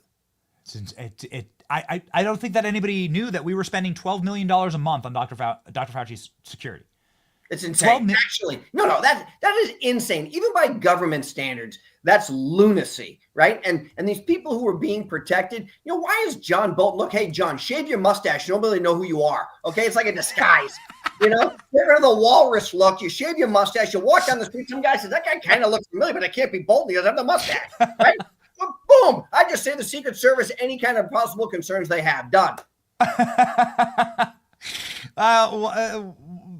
The Lorax from Dr. Seuss. I think that would be mine. Like, it looks just like the Lorax, right? It looks just like a Dr. Seuss character. Why are we spending that? Nobody knew this. Nobody knew. Like, these guys are getting all this. John Bolton needs Secret Service? Why? Like, right? I don't understand. It just seems like at some point, it's how much taxpayer dollars can we set on fire like the Joker? Well, look, you're right. Brian Hook, look, the story goes, and what I've read is that Bolton got woken up at 12:01 from a Secret Service detail. They got him out of his slumber. He came down his, kerchief and hat and said, hello, can I help you? And they said, sir, we've got a problem. What's that? I'm under, do I have a real threat? Yes, sir. Your detail is gone in 8 hours. Good luck to you. Have a good night. And that was it. I mean, and then they're out there ripping the stuff out of his house, his cameras and all the other things that they were doing. So, hey, tough it out, buddy. Welcome to a new world order. Okay, so let's talk about that really quickly, Cory. So what we're seeing right now from the Trump administration is just pure shock and awe. It is clearly ruffling a lot of, clearly there's people who are in total panic, but it seems like a strategy, perhaps a strategy that you helped craft, because it seems very much your style, because the left doesn't know what targets to hit. I've never seen them so disorganized. I've never seen the left so incapable of actually attacking and landing any legitimate punches. They seem utterly demoralized and then frozen in panic. Is this the strategy of the Trump White House? Shock and awe. You hit it right on the head. Now, look, the left got a little bit of a victory yesterday when some lunatic leftist federal judge said, I'm going to suspend the president's EO on birthright citizenship. Okay, fine. That's fine. By the way, we knew that was coming. 200 plus EOs. What are we seeing for the first time since the Eisenhower administration? Military aircraft are flying people who don't belong in this country out of this country, okay? Who doesn't think that's a good idea? We have made a promise to the American people. Donald Trump campaigned on it, and now we're fulfilling it. We're going to get the worst out first. You're seeing doors getting kicked in. You saw it up in Boston. You saw these guys say, hey, F you, Trump. We love Obama. We love Biden. Hey, do you think those are the guys in the country with the face tattoos that we actually want hanging around your daughter's school? Of course not. These guys are going. ICE has their handcuffs on, taken off, and we're putting them on the bad guys. We're deporting the bad guys. This is a historic event that Donald Trump has told his team, we're going to go and implement this. That's what we promise. Your communities will be safer. We're going to close the border. I'm going to have a great country once again. Yeah, that's going viral right now. The guy saying, I'm not going back to Haiti, F Trump. I'm not going back to Haiti, F Trump. And then followed up this morning with this post from the White House, which is such an alpha move. The post from the White House showing the military C-17 loading up criminal aliens, deporting them back home. What energy, Cory. It's amazing. By the way, Benny, I give credit to Secretary of State Rubio for helping make this happen. You know, the Tom Homan, Stephen Millers, the entire Department of Homeland Security, the Department of Defense, the support that the president has put in place to make this happen has been unprecedented. We didn't have this support in Trump 1.0. Everybody now is fundamentally aligned. You think that Rex Tillerson and John Kelly and these guys were going to do this? Of course not. But you've got incoming secretary, hopefully very soon, Pete Hegseth, right? You've got Marco Rubio in a position. You've got staff who learned in the Trump 1.0 what we had to do, and we're ready on day one. And this work right here, these planes being loaded with people who shouldn't be in this country, the worst who are going out first, is something that's making our country safer. ICE is on point right now. CBP is on point right now. Tom Homan is out breaking doors down himself, maybe with his head, because that's how hard-headed this guy is. I love him. Just go hard, Tommy. Keep going. What's your message to any? And is this Carolyn Levitt's post? Oh, this is great. I mean, to see a post like this. Back to the original post, please. From the White House press secretary. Deportation flights have begun. This is the first thing at the top of my feed this morning at 6 a.m., Cory. It's like I'm living in a dream, man. It's amazing. Listen, it's very simple, Benny. If you're in this country illegally, we will find you. We will deport you. If you're thinking about coming to this country and it's illegal, do not come. The border is closed. You will be stopped. Stay in your home country. The CBP One app has been shut off. We are not taking mobile applications for people who we don't know. If you're a military age man and you think you're going to sneak across the border, you missed your window. The Biden administration is no longer here. Do not come. I promise you, you will not like the journey and where we send you. We're going to put you back on the plane. And if your home country won't take you, we'll put you in another place that won't be as nice. Antarctica. Why not? You know, we want to explore the Arctic. So you have been doing an enormous amount of work, I know, behind the scenes, making sure that President Trump's cabinet is confirmed. I'd love to have you tell us as much as you can about your knowledge about upcoming votes. Kristi Noem, Pete Hegseth tonight at 9 p.m. in the Senate. Are we going to get a confirmation there, Cory? Look, Pete's going to go through. I was with him over the weekend, had some time to spend with him and his family. He's eminently qualified for this. Look, we're losing the rhinos. Is anybody surprised by that? Yeah. You know, these are the same people who voted for Obama's choices and Biden's choices, but they won't vote for Pete. I mean, it's kind of crazy when you think about it. But here's where we are. The Republicans are going to, by and large, hold firm. J.D. Vance, Vice President Vance, may have to make the deciding vote, and that's perfectly fine. Pete Hegseth is going to get in, and he's going to reform the Department of Defense. Bessett is going to go through. You know, we continue to see. Look, what bothers me, Benny, is this. John Radcliffe got 75 votes yesterday from the U.S. Senate, but they held him for 30 hours. Marco Rubio went through on a 99-0, which I think is fantastic, but John Radcliffe, eminently qualified, was the DNI in the Trump 1.0, goes and is nominated for DCI, Director of Central Intelligence. They hold him for 30 hours and they vote for him 75-25. This is just politics. You know, what they should be doing is giving President Trump, his senior leadership team, his security team, his national defense team on day one. We're already 5 days in. And look, you know, they're saying, well, we're going to stay all weekend. Wow. What a profile in courage. The U.S. Senate has to work all weekend. Oh, my God. Right. And so we're going to make votes at 3 o'clock in the morning. Give me a break. These guys are going through in bipartisan support. They're non-controversial by and large. They are eminently qualified. Scott Bessent, Doug Collins, Pam Bondi, right? They're holding Pam for like 10 days. It's just crazy talk. Get these people in their positions. Let them do their job so we can get back to work for the American people. You're a campaign guy, and you know states and their electorate really well, and you know the MAGA base as good as anyone. Helped create the MAGA base. Alaska cannot be happy with Lisa Murkowski right now. Any message to Lisa Murkowski? You know, it's such a hard place. Even when we beat her in the primary the last time, she came back into that write-in campaign, if you remember. So, you know, it's a really hard place. Running for a statewide office in Alaska is like running for a small town mayor, except the geographic area is 1,000 times bigger than anything you've ever seen. So you only need like 130,000 votes to get elected statewide in that state. It's just that the state is bigger than the state of Texas. And so it's so difficult. That's why you see some of these mayors that try and run up there. Look, Mike, Big Mike, Too Tall Mike, we call him, right? The governor up there, he'd be a fantastic candidate to run against her. I don't know if he would, but if he would, I'd be happy to help support Governor Dunleavy up there. He's been a great friend of President Trump, and I know someone who the president respects enormously.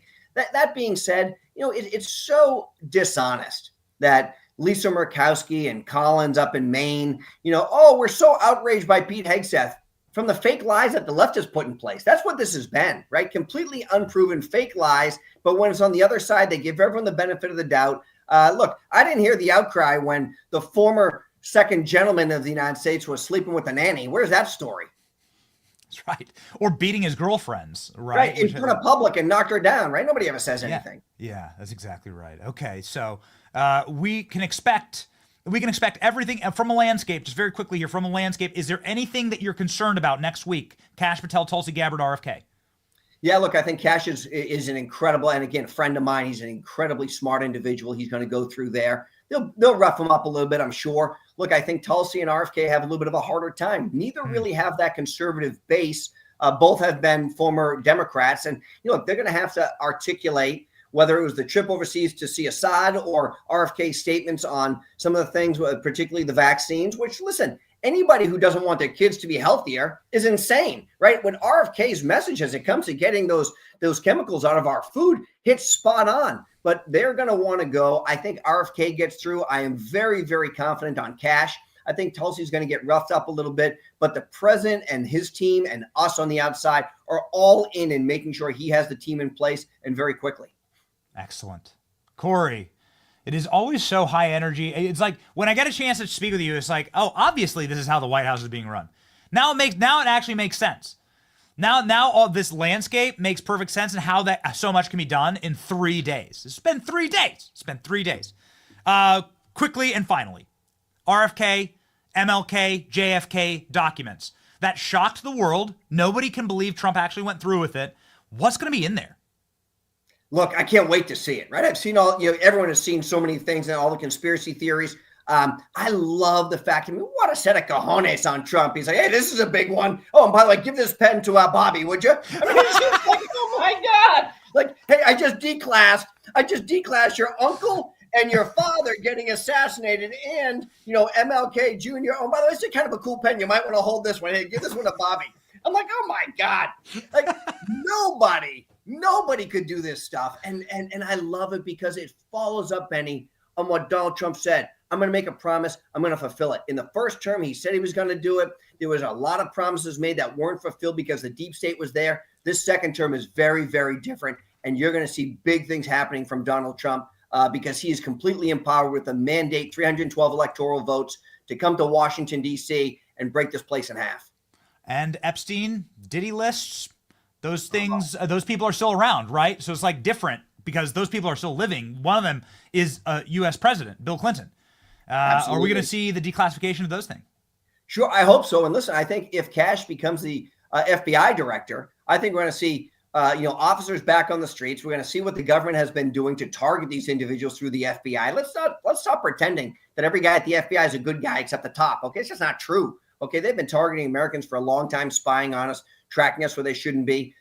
So look, I'm excited for Kash. And look, maybe someday, and I kind of half kid about this, Kash, maybe if you ever get in, right? The only ask I would ever have is show me all the shit they've been spying on me on. Like, show me my file, maybe. I don't think I can do that. I said, fine, but just tell me how much crazy stuff is in there. Because because I'm a Trump guy and have been from day one before he ever came down the escalator. The FBI has weaponized against us and used their badges and their guns to go after American citizens. And it's shameful. And I hope that a swift and severe penalty is coming if they actually broke the law. Yes, please. We want to keep pushing for it because we don't want it to get lost. We don't want to get lost in the shuffle. The way you actually increase the faith from the American people in these agencies is to just be honest with us, and the transparency is the first step, right? Just be honest with us about what's going on and what you've done. And America's a forgiving country, and especially if we can hold people accountable, I think that's the only way, actually, that you get people back on the side of federal law enforcement and believing the FBI and the Department of Justice. You said Donald Trump for Mount Rushmore. My team found this photo. I wonder, just in closing here, do you agree with this location in Mount Rushmore? Look, I think it actually looks like it's already meant to be, right? It's almost there. Like if you look, there's a little hair right there on the top. If you look at it closely, we could expedite this thing. Look, we're sending all this friggin' money to the Ukraine. How about we spend something in our own country? Well, how much does it cost to get a couple guys up there to chisel something? We got these great artists. They can go up there and bang this thing out in like a couple weeks, right? Let's find it. Let's put it up there. Let's make it happen. Perfect. Cory Lewandowski, everybody needs to follow right now. Obviously, the energy behind the man himself. Cory, Godspeed, sir. Thank you, Benny.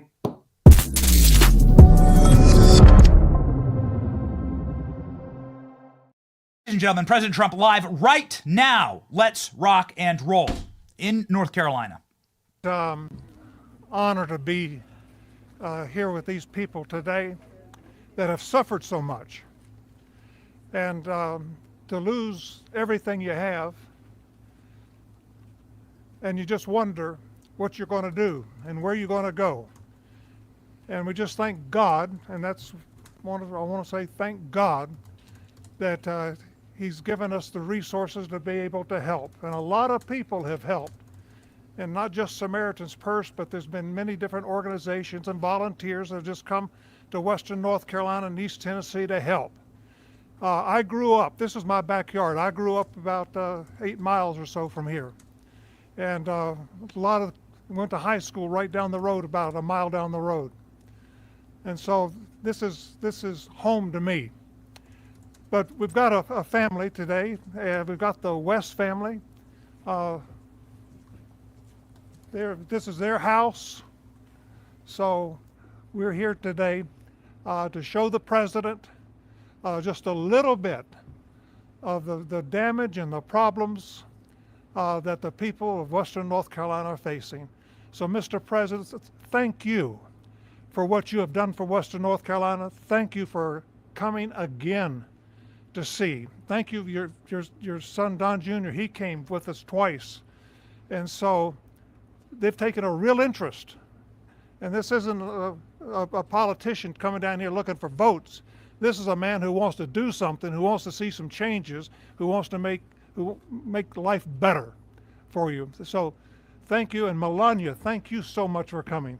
It's an honor to have you here with us. So, Mr. President, please. Thank you very much, Franklin. Thank you. All right, good man. He's done a great job, fantastic job. And we've come to North Carolina with a simple message for all the people of this region who are hit so hard by Hurricane Helene. And that message is very simple. You are not forgotten any longer. You were treated very badly by the previous administration. And I'm here after a few days of the administration. We're going to California, Los Angeles. They got hit hard, as you know. A lot of that could have been prevented, I think, if they had water, which they had plenty of, but they didn't use it.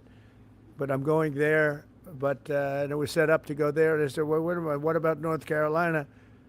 They said, well, what would you? I said, I have to stop there first. I'm stopping in North Carolina. So we made the stop, and I feel very good. You're represented by some great people, great congressmen are with us, and we're going to get involved with them. And Michael Whatley is here, who is the head of the Republican Party. He worked with Laura Trump to take us through to a tremendous victory, one of the, as the media says, one of the most consequential presidential elections ever. They say in 129 years, whatever that may mean. But whatever it is, it was a great election we had, and we won your state. All 3 times we won your state. And all 3 primaries we won your state. So we won it 6 times, I guess, Mr. Congressman. And it's a great place. And I wanted to come here And before I went anywhere, frankly, in the campaign, I promised that I'd come back to Western North Carolina to help the people of the state. And today, here I am to deliver on that promise. And we have a lot of things in mind, and we're getting the Army Corps of Engineers all set. You need your riverbanks fixed. You need a lot of roads fixed, and we're going to get it done in rapid time. And I've asked Susie Wiles and all of my people to start calling up, get the Corps ready, and they're going to get ready to go. I don't know what it is. I don't know what took so long for the other administration. But remember, I wasn't here for the first 4 months or 3 months, whatever it may be. See, we can only start as of essentially 1 or 2 days ago, and we've made a lot of progress over the last couple of days, Michael. I understand we're going to get you the resources you need and the support that you deserve, and we'll be at your side through every step of the rebuilding, and no American is going to be left behind. The people that I just met are so great, and the people that own that house is going to be very beautiful in a little while. And who knows, if Franklin decides, maybe he'll rip it down and build him a new one, because sometimes you can do that just as easily, but we're going to take care of the people. I want to thank our great First Lady for coming today. She really wanted to be here. She said, no, I want to go. And, she sees what happened, and she felt very badly, and she wanted to go. And we're then going out together to Los Angeles, but she wanted to be in North Carolina. She saw what happened. She has a feeling like I do for North Carolina. So thanks as well to a great gentleman, Franklin Graham, and his father, Billy Graham. I used to go with my father to Yankee Stadium and places to watch his father preach. And he was some preacher. You got good stock. You come from the ultimate genes, I can tell you. But he was really something. And Franklin, though, has done so much, and his father's looking down on him right now. I guarantee for a long time he's been looking down on Franklin, saying, I'm very proud of you, son.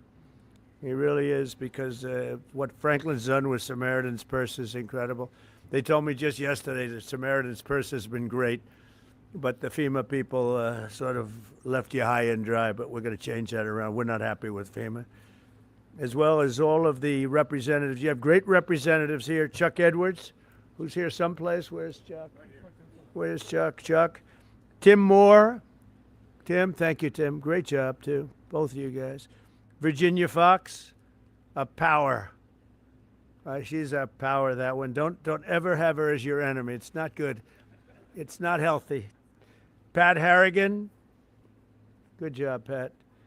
Addison McDowell. These guys were just here, just put in, and they're doing a fantastic job. Addison, thank you very much. Great. Mark Harris. Thank you, Mark. Thank you, Mark. Brad Knott. Thank you, Brad. Greg Murphy, fantastic guy, my friend for a long time now, right? And the RNC chairman, Michael Whatley, who really, as I said, brought us to a great victory with Laura, the chairman of the party, the whole Republican. I took Michael Whatley from North Carolina because he did the best job and put him in charge of everything, and the job they did together was incredible. Last September, Hurricane Helene became one of the deadliest natural disasters in modern American history. Rainfall rose to far more than 30 inches, which is lethal, unleashing unprecedented devastation throughout western North Carolina and many other states, as you know, but you got hit the hardest. The highest responsibility and deepest obligation of the American government is to protect its people, and that's never truer than in times of emergency like this. Unfortunately, our government failed you, but it wasn't the Trump government. It was a government run by Biden. What a terrible situation. But our government failed. The people of North Carolina in this horrible crisis. For 2 months, Asheville lacked running water, and even today, some North Carolinians can't take a hot water shower. They can't drink water. They don't know where to get it. It's delivered to them by some, or they just go out and somehow find some. It's been 4 months since the storm made landfill, and still 180 roads remain closed and in ruins. Earlier this month, the Biden administration kicked 2,000 displaced North Carolinians out of their temporary housing into freezing 20-degree weather. I don't know how they did that one, because it was cold, even while your government provided shelter and housing for illegal aliens from all over the world. But under the Trump administration, the days of betrayal and neglect are over. They are over. As I said in my inaugural address, we restore the integrity, competency, and loyalty of the American government. And I think I said most of it in the inaugural address. We said a lot of things, but one of the groups of people I was thinking about is you in North Carolina. A lot of that was in reference to you and what you've had to suffer. I'm pleased to announce that under our leadership, the federal government will be surging housing solutions to the state that go beyond mere temporary hotel stays that ended up being very short term. The government wouldn't do it any longer, which is ridiculous. We'll marshal all available resources to bring back potable water and make your water and infrastructure dramatically more reliable very quickly. Today, I'll also be signing an executive order slashing all red tape and bureaucratic barriers and permits to ensure the rapid reconstruction of the roads here in western North Carolina. We're going to go through a permitting process that's called no permitting, just get it done. That's the way they built them many years ago, I guarantee you that, right? We will get them back very quickly, and we'll begin the work of fundamentally changing, terminating, or overhauling FEMA. FEMA's been a disaster, no matter where they are. We're honored to be joined today very quickly by several families affected by the vicious storm. I'd like to ask each of them to share their story. Chris and Kim West, you could come forward. Ramona Nix, Jackie Mitchell, and Thomas Gary Bright. And finally, the Wright family. And come on up and maybe say a few words, please. Thank you very much. Hello. Hi. Come on in here.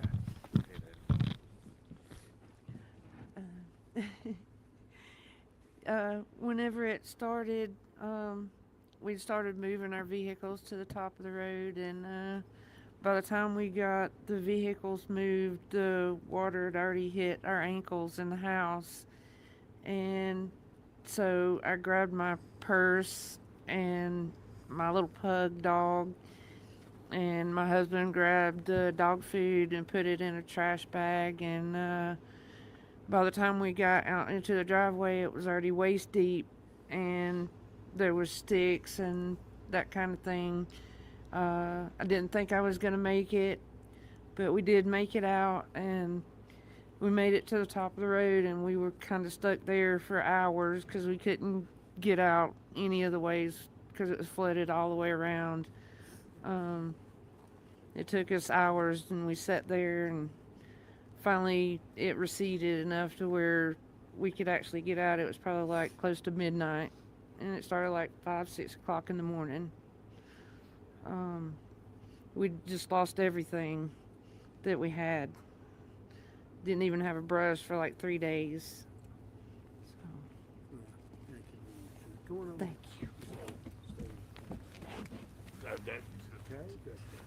Would you like to say something with that beautiful baby?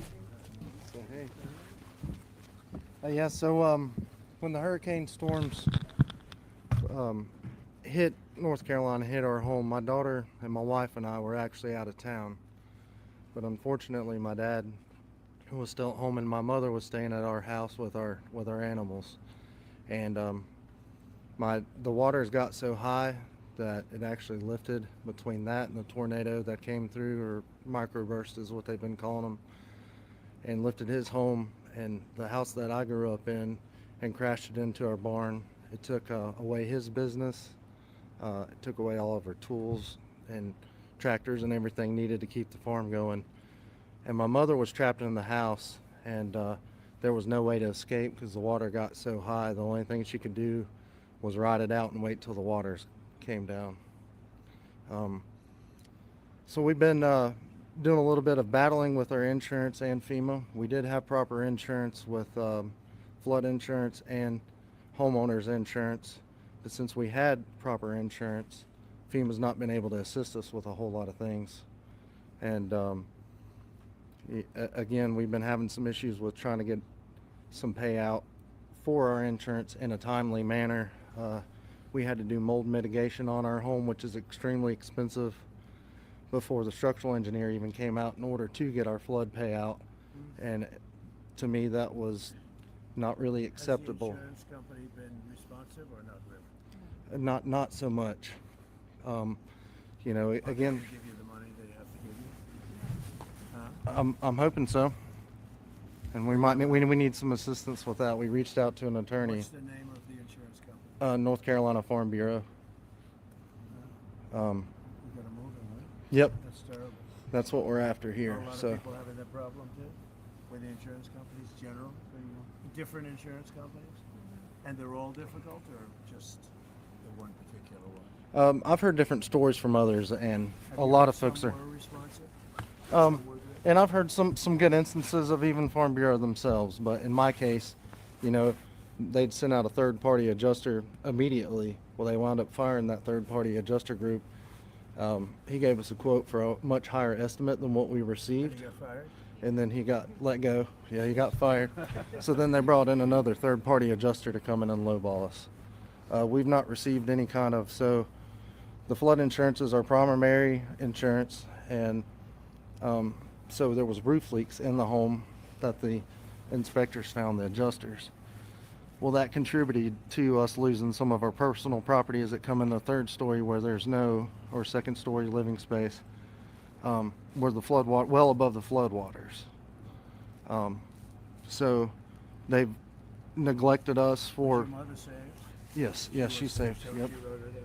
She's right here. Okay. You So made we made it. That was not exciting, right? That's right. How scared were you?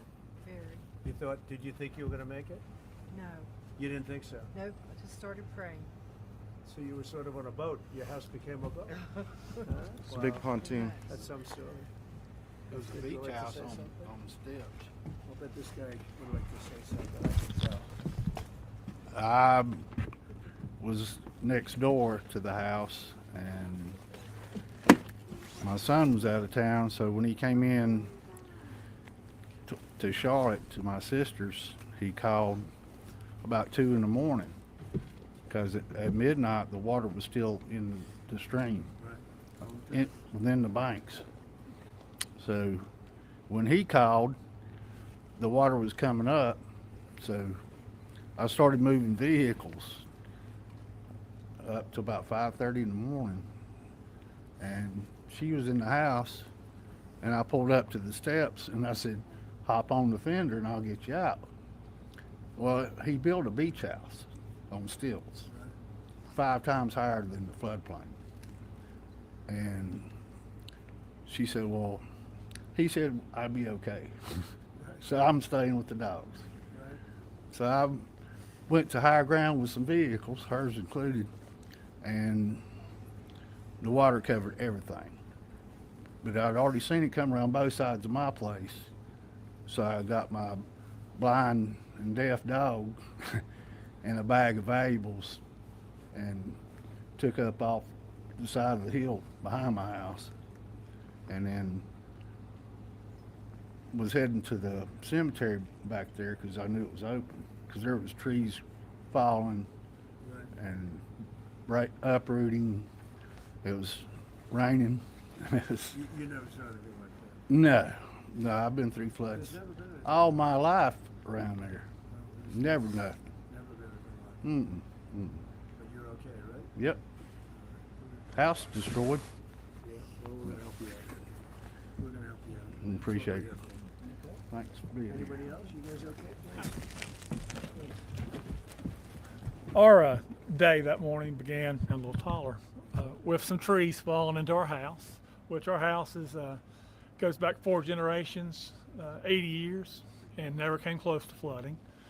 And we woke up with trees about 4:30 or 5 in the morning, and our house sits 3/10 of a mile back off the road, and the water, we've had flooding and such in the lake, but nothing like we saw.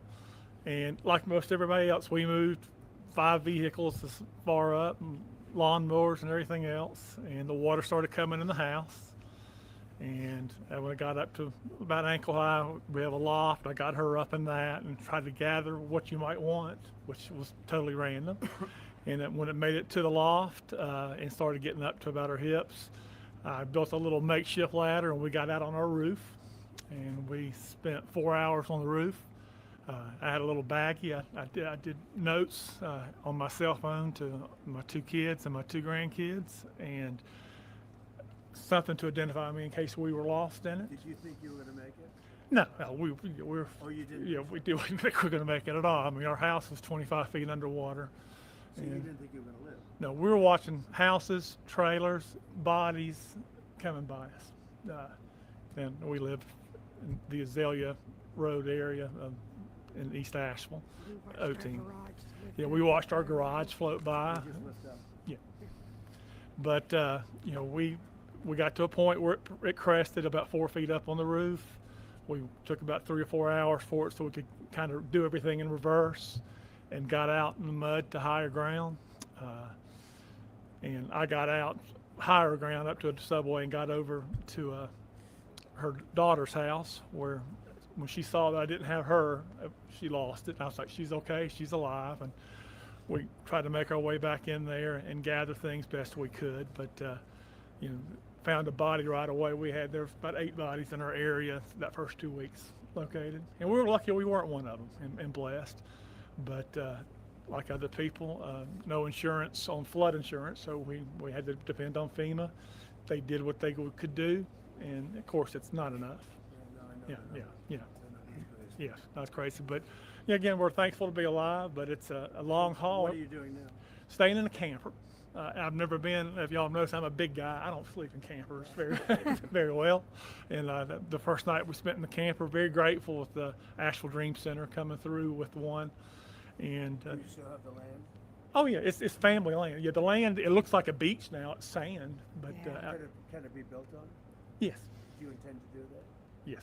You want to build again? Yeah, Samaritan's Purse, we're working with them. We're working with people. It's 80 years, 4 generations. But the house is totally gone? No, the house is there. It's down to, they came in and mudded it, but everything in it was completely destroyed. But yeah, it's tough. I think we're at a point in Asheville where people's forgot about Asheville, and it's stagnant. Everything is stopped. You know. Yeah. Thank you, sir. Appreciate that. Thank you, Jack. Thank you. Thank you. Please. I'm Pastor Nix, our church right down the road. We had only purchased in May, and it's a big church. We're a small congregation, and I had people say, what are you going to do with this big building? And I said, only God knows. And we had our dedication, and the storm came the next week. And the outpouring of people, my son brought the first load of supplies, and from there, I stayed there for about 3 months. I slept on the floor for about 3 weeks because the need was so great. The people were so devastated, and I said, I want to be here for them. And they were coming in just day and night, so there's really no need for me to go home. But we had people from Kentucky, Tennessee, Texas, Indiana, Oklahoma, people from all over. We have not received any help, like from the government or anything. But I said, Lord, if you want us to do that, people. So they came from all over the states. But FEMA did nothing. It was No. the locals. Wasted time and money. The locals and the people that knew us. And before the week was over, our church was so packed with supplies we couldn't even walk. Even in our sanctuary, it was up to the platform of things, and in our halls and in our rooms, and we're just now beginning to get a little straightened out. But somebody said, how long are you going to be here? I said, I'm going to be here through the winter and even on, if possible, because when you meet people that's been through the struggle, I had a little lady come up, and I said, can we do anything special for you? And she said, I don't want to be selfish, but said, could I have a cup of coffee? And I handed her that coffee, and she stood there, and tears just poured. She said, you don't realize how important the little things. It's not the big things in life that we have, but it's the little things, and knowing that God is our source. I don't look to man. I don't have to have a lot of things. I had trees, about 20 trees down in my yard, but that didn't really matter.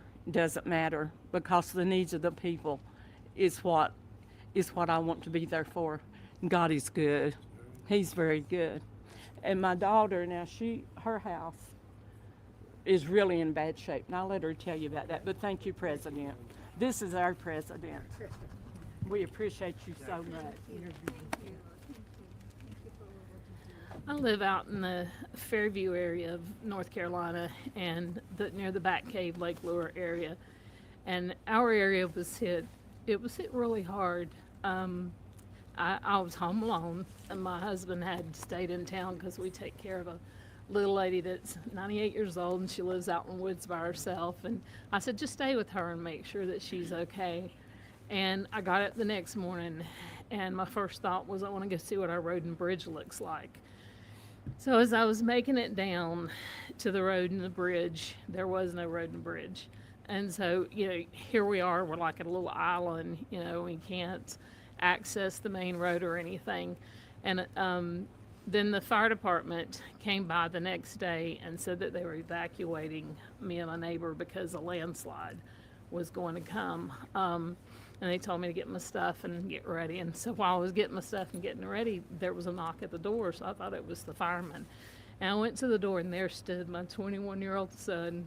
His name's Nathan, and he had drove as far as he could to get to me, but he hiked 5 miles, and it took him a really long time. And he got there, and he said, "Mom, grab a bag, we gotta go." And I said, "Son, there's no way I can hike out of here." And he's like, "No," he said, "we gotta go." So we started hiking out, and I seen one of my neighbors who, she had no clothes on. Her skin was like chunked up. It was just, she was blue. She had been in the waters, and where she had went or I don't know, but it horrific is just all I can say. But then as me and my son hiked on out, we went through where this place, we call it Craigtown, but there were like a lot of family members there that passed away, like 11 of them, and there were people out everywhere looking for their loved ones, and there were dead bodies. My son's like, "Mom, you're gonna see things you don't want to see," and so anyway, we got through all that. But I stayed at our church in our sound booth. My husband and I, we just slept up in the sound booth for a couple of months because we didn't have power or anything for about 2 months out there. And then we went back. I've been fighting with FEMA since day one. Our community, there's like 32 homes. We don't have a road and a bridge. We're driving through our neighbor's property. I went to EMS and I said, "Look, my concern is if we have a fire or we have an emergency out here, you're not going to get to us. You can't get those big trucks up here." And I've called and called and called FEMA, and I said, this happened on September 27th. That's 4 months ago. Well, for us today is still September 27th. We haven't had help. And so when I talk to FEMA, I'm explaining the road and the bridge, and they send me a letter that tells me to basically fix it and send in my receipts, and they'll refund me some money. I'm looking at a road and bridge that honestly, the bridge itself's probably going to be $300,000, and the road could be close to that also, because the community has to have big boulders brought in. We're not a rich community. We can't fix it ourselves. It's just, and as far as like house repairs, I'm still pending. I can't get money from FEMA until I fix the road and bridge and send in my proof that it's fixed and everything. It's been a nightmare, and I totally feel like that we have been forgotten. If it had not been for our fellow American citizens who stepped up to help us, I don't know what we would have done. I have 5 neighbors around me who completely lost everything. I have damage to my house, and I don't feel entitled. I'm embarrassed to even say I need help, because, and sometimes there's even that survivor's guilt is what they're calling it, but you feel guilty to even be alive sometimes. When you look around, you see your neighbors that are gone, and it's just, we need help. I wrote a letter to send to Congress. I don't understand what's going on. If we can't get FEMA help, then will you guys help us? Will you step up and be our fellow citizen? Will you step up and be our neighbor and send us something? Help us get our community back. I could go on. It's just I don't know, it's just heartbreaking. I appreciate you. Good daughter you have, huh? No. Take care of Mom. And your son must be great. My son is great. No, he sounds like a real leader and smart. He really is. To hike How would in, you have been if he didn't come and get you? I don't know.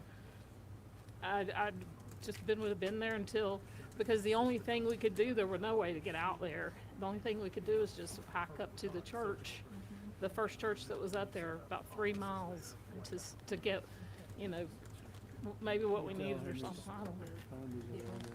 He is. Thank you.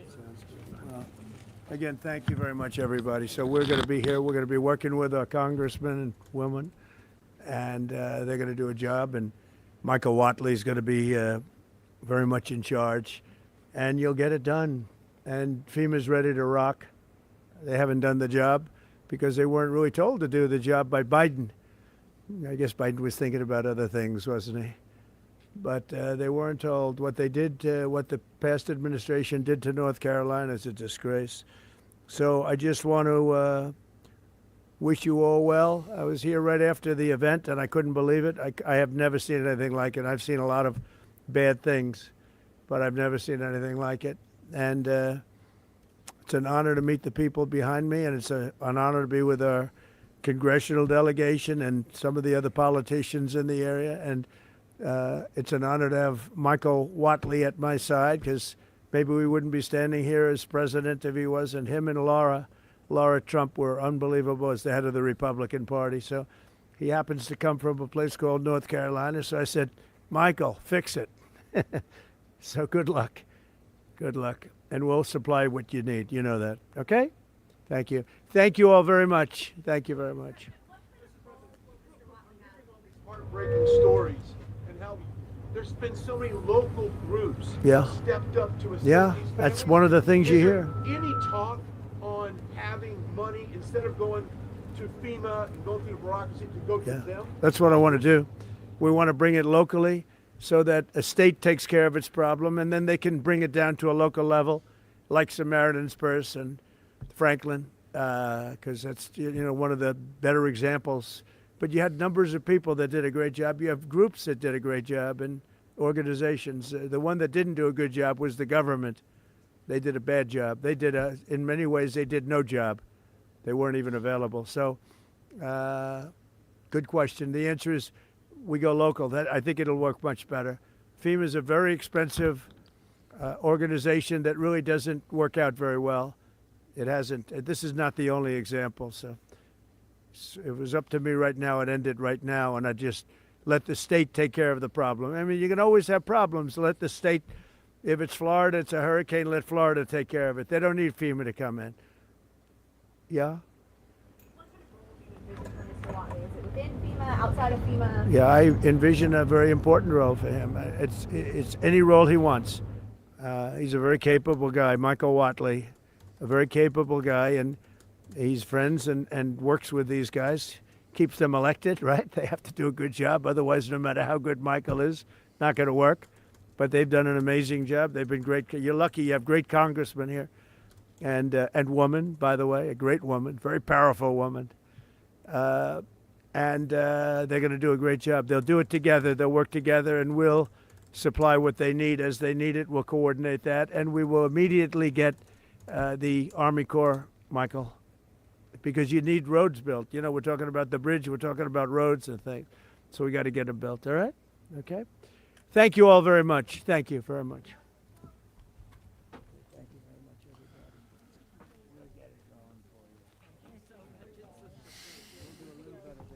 Man, it is so inspiring to see a president again. You've never seen Joe Biden do anything like that. 4 years of zero leadership.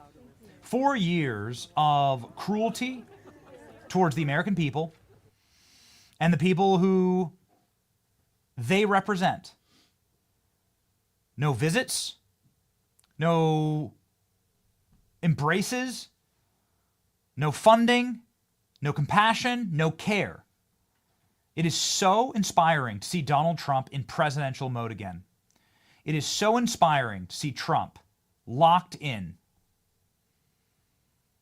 and ready to serve once more. Do you see Donald Trump like sitting there asking the guys about real estate questions? How their houses are built? Where their houses are built? It's incredible seeing him go back and forth with Franklin Graham there, obviously the son of Billy Graham, in charge of Samaritan's Purse. And there it is, ladies and gentlemen. There it is. I want to tell you that this is what we worked for. This is what we worked so hard for this past 4 years. We've been team never quit, team always grind, and we have wanted this return to an administration that actually cares about the people that they represent. And it is the most inspiring thing to see this actually be made real once again. You might have remembered it from 6, 7 long years ago during Trump's first administration when he was so good at this. Here's some more B-roll, ladies and gentlemen, of Donald Trump just going up and meeting with the families there in North Carolina, just walking up, embracing the moms and dads and people who lost everything.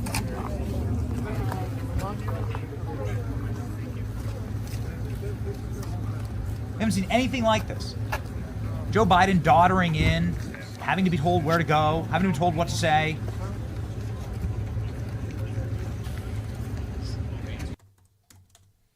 Ladies and gentlemen, J.D. Vance, soon to speak at the March for Life, checking with my production team to see if we can cut in live to check in with J.D. Vance speaking at the March for Life. Again, J.D. Vance, Vice President, will be speaking at the March for Life. It is live right now. We've had some difficulties today being on time, but we are going to make sure that we correct that and that we are going to lock in yeah, let's just go ahead and check. Here's a photo of J.D. Vance from this morning holding up "I am the pro-life generation." This is Vice President J.D. Vance just wearing like an overcoat, chilling in the streets, holding up a sign. But we'll see if J.D. Vance is actually speaking. Guys, we gotta be able to have like an actual schedule here. Let's go ahead and see if we can track down the approximate time for when J.D. is going to be speaking and if it's going to coincide with our show and with what we just witnessed from Donald Trump in North Carolina.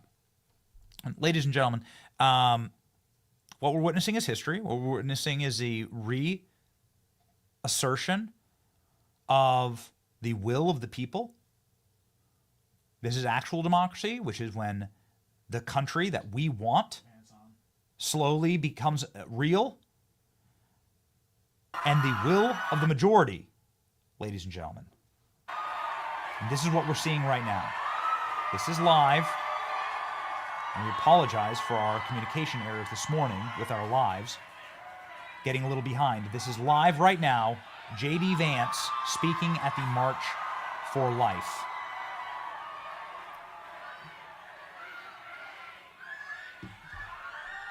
Perhaps we would change packaging here. Let me say thank you. Good afternoon, marchers. Thank you for having me. And it is an honor to be standing with you here today for life. We are proud to march with you. And yes, we will be back next year.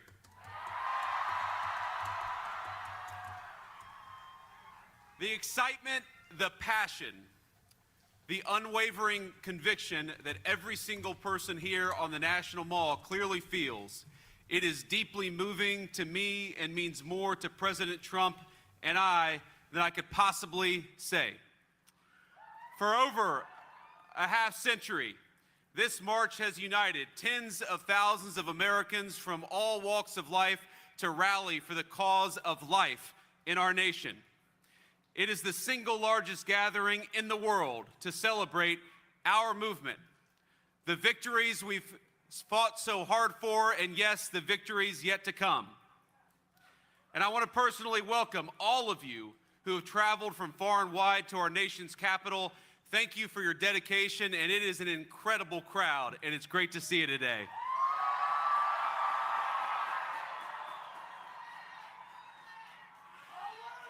You know, on Monday, we were forced to move all of the inauguration events indoors because of the bitter cold, and it was cold.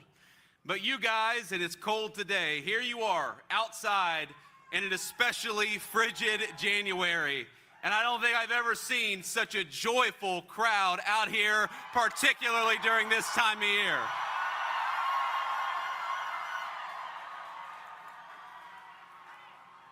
As you all know, the event theme this year is life, why we march. And there are obvious answers to the implicit question it poses. We march to protect the unborn. We march to proclaim and live out the sacred truth that every single child is a miracle and a gift from God.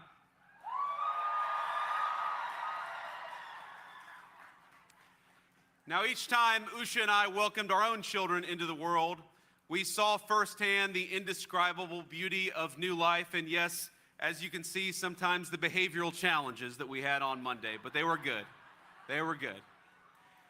And watching all three of our kids grow, learn, and become who they are today has been the single greatest blessing of our lives. Now, every parent here knows that feeling, that awe at a newborn child. It is our responsibility to cherish and to protect it. But thinking about the question of why we march, there are also some subtler, but equally more important answers to that question that I want to reflect on today. Now, the task of our movement is to protect innocent life. It's to defend the unborn, and it's also to be pro-family and pro-life in the fullest sense of that word possible.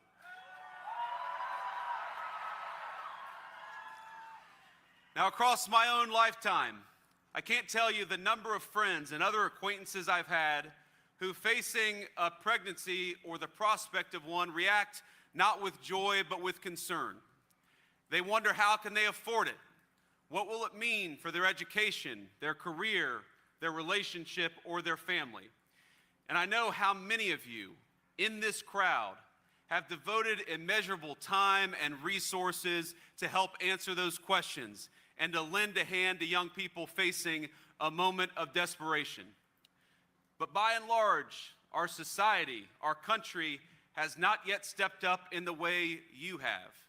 And our government certainly has failed in that important responsibility. We failed a generation not only by permitting a culture of abortion on demand, but also by neglecting to help young parents achieve the ingredients they need to live a happy and meaningful life. A culture of radical individualism took root, one where the responsibilities and joys of family life were seen as obstacles to overcome, not as personal fulfillment or personal blessings. Our society has failed to recognize the obligation that one generation has to another is a core part of living in a society to begin with. So let me say very simply, I want more babies in the United States of America.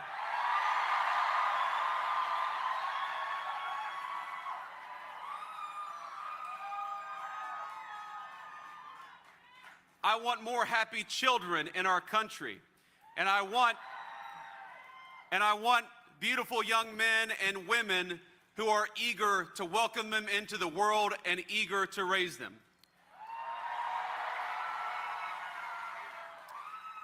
And it is the task of our government to make it easier for young moms and dads to afford to have kids, to bring them into the world, and to welcome them as the blessings that we know they are here at the March for Life.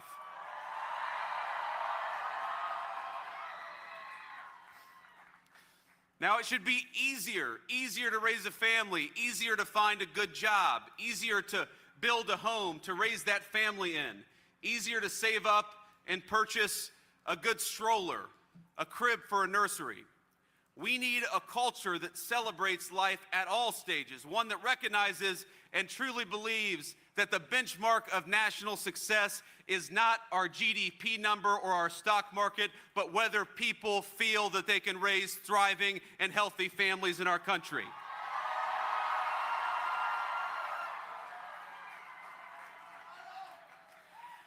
And that brings me back to where we stand today. Earlier this week, President Donald J. Trump stood in the Capitol Rotunda and took the oath of office, becoming not just the 45th, but now the 47th President of the United States, and I know all of you helped. With the inauguration on Monday, our country faces the return of the most pro-family, most pro-life American president of our lifetimes. Now, this is the man who delivered on his promise of ending Roe, giving us a monumental, earth-shattering decision in Dobbs. The man who appointed hundreds of pro-life judges dedicated to defending the constitutional liberties of all Americans. And the man who supported pro-family policies like doubling the child tax credit, which happened during his first administration and which we're going to do so much more on in the second administration. Now he's back, and we're going to do it again.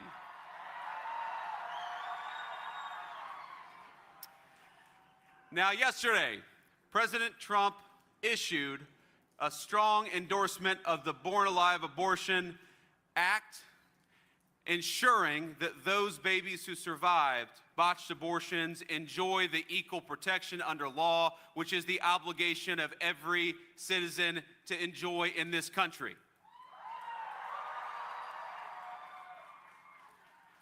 With his return to office, no longer will the federal government direct FBI raids on the homes of people like Mark Houck and other Catholic and Christian activists who are fighting for the unborn every single day.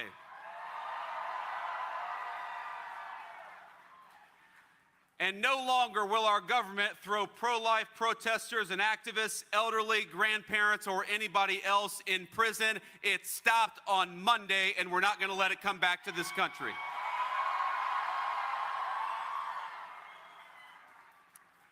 Instead, and I know you all saw the news, the 47th president has already issued pardons to those unjustly imprisoned. And I want to be clear that this administration stands by you, we stand with you, and most importantly, we stand with the most vulnerable and the basic principle that people exercising the right to protest on behalf of the most vulnerable should never have the government go after them ever again.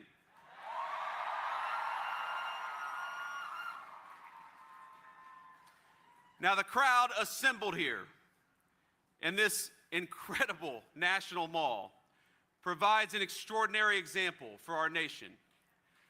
You donate to diaper banks, you help find housing for those in need, you help fund the crisis pregnancy centers that give help to young women and young men in a time of crisis. You guys are the beating heart of the pro-life movement, and you have saved many lives already, and you're going to save more again.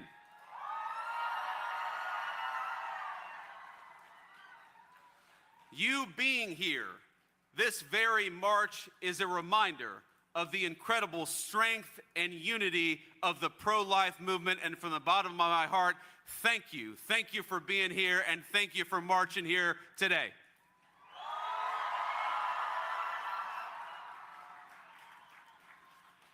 And most importantly, in your works, you remind us that the March for Life is not just a single event that happens on a frigid January day. The March for Life is the work of the pro-life movement every single day from this point forward.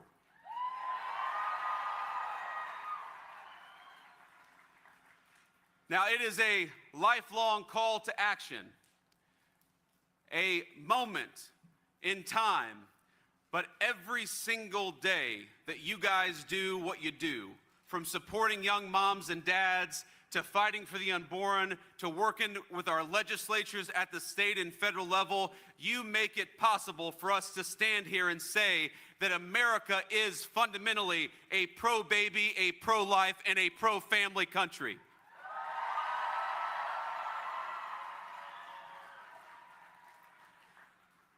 Now, I hesitate to give you all advice because I can see there are young and old people who have been in the pro-life movement, some of you for longer than I've even been alive, and I'm grateful to you.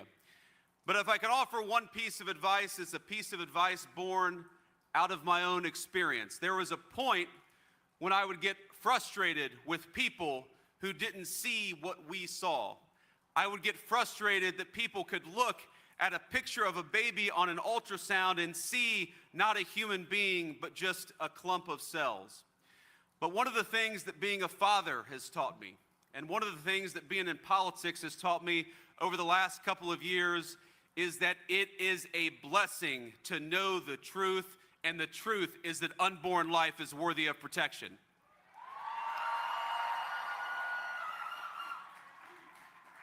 So please go forth, not with frustration, but with joy. We are joyful to march for life.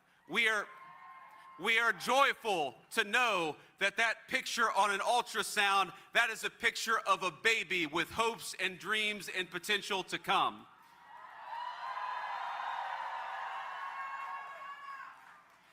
It is a joy and a blessing to fight for the unborn, to work for the unborn, and to march for life. God bless you all, and thank you for having me. It's an honor to be with you.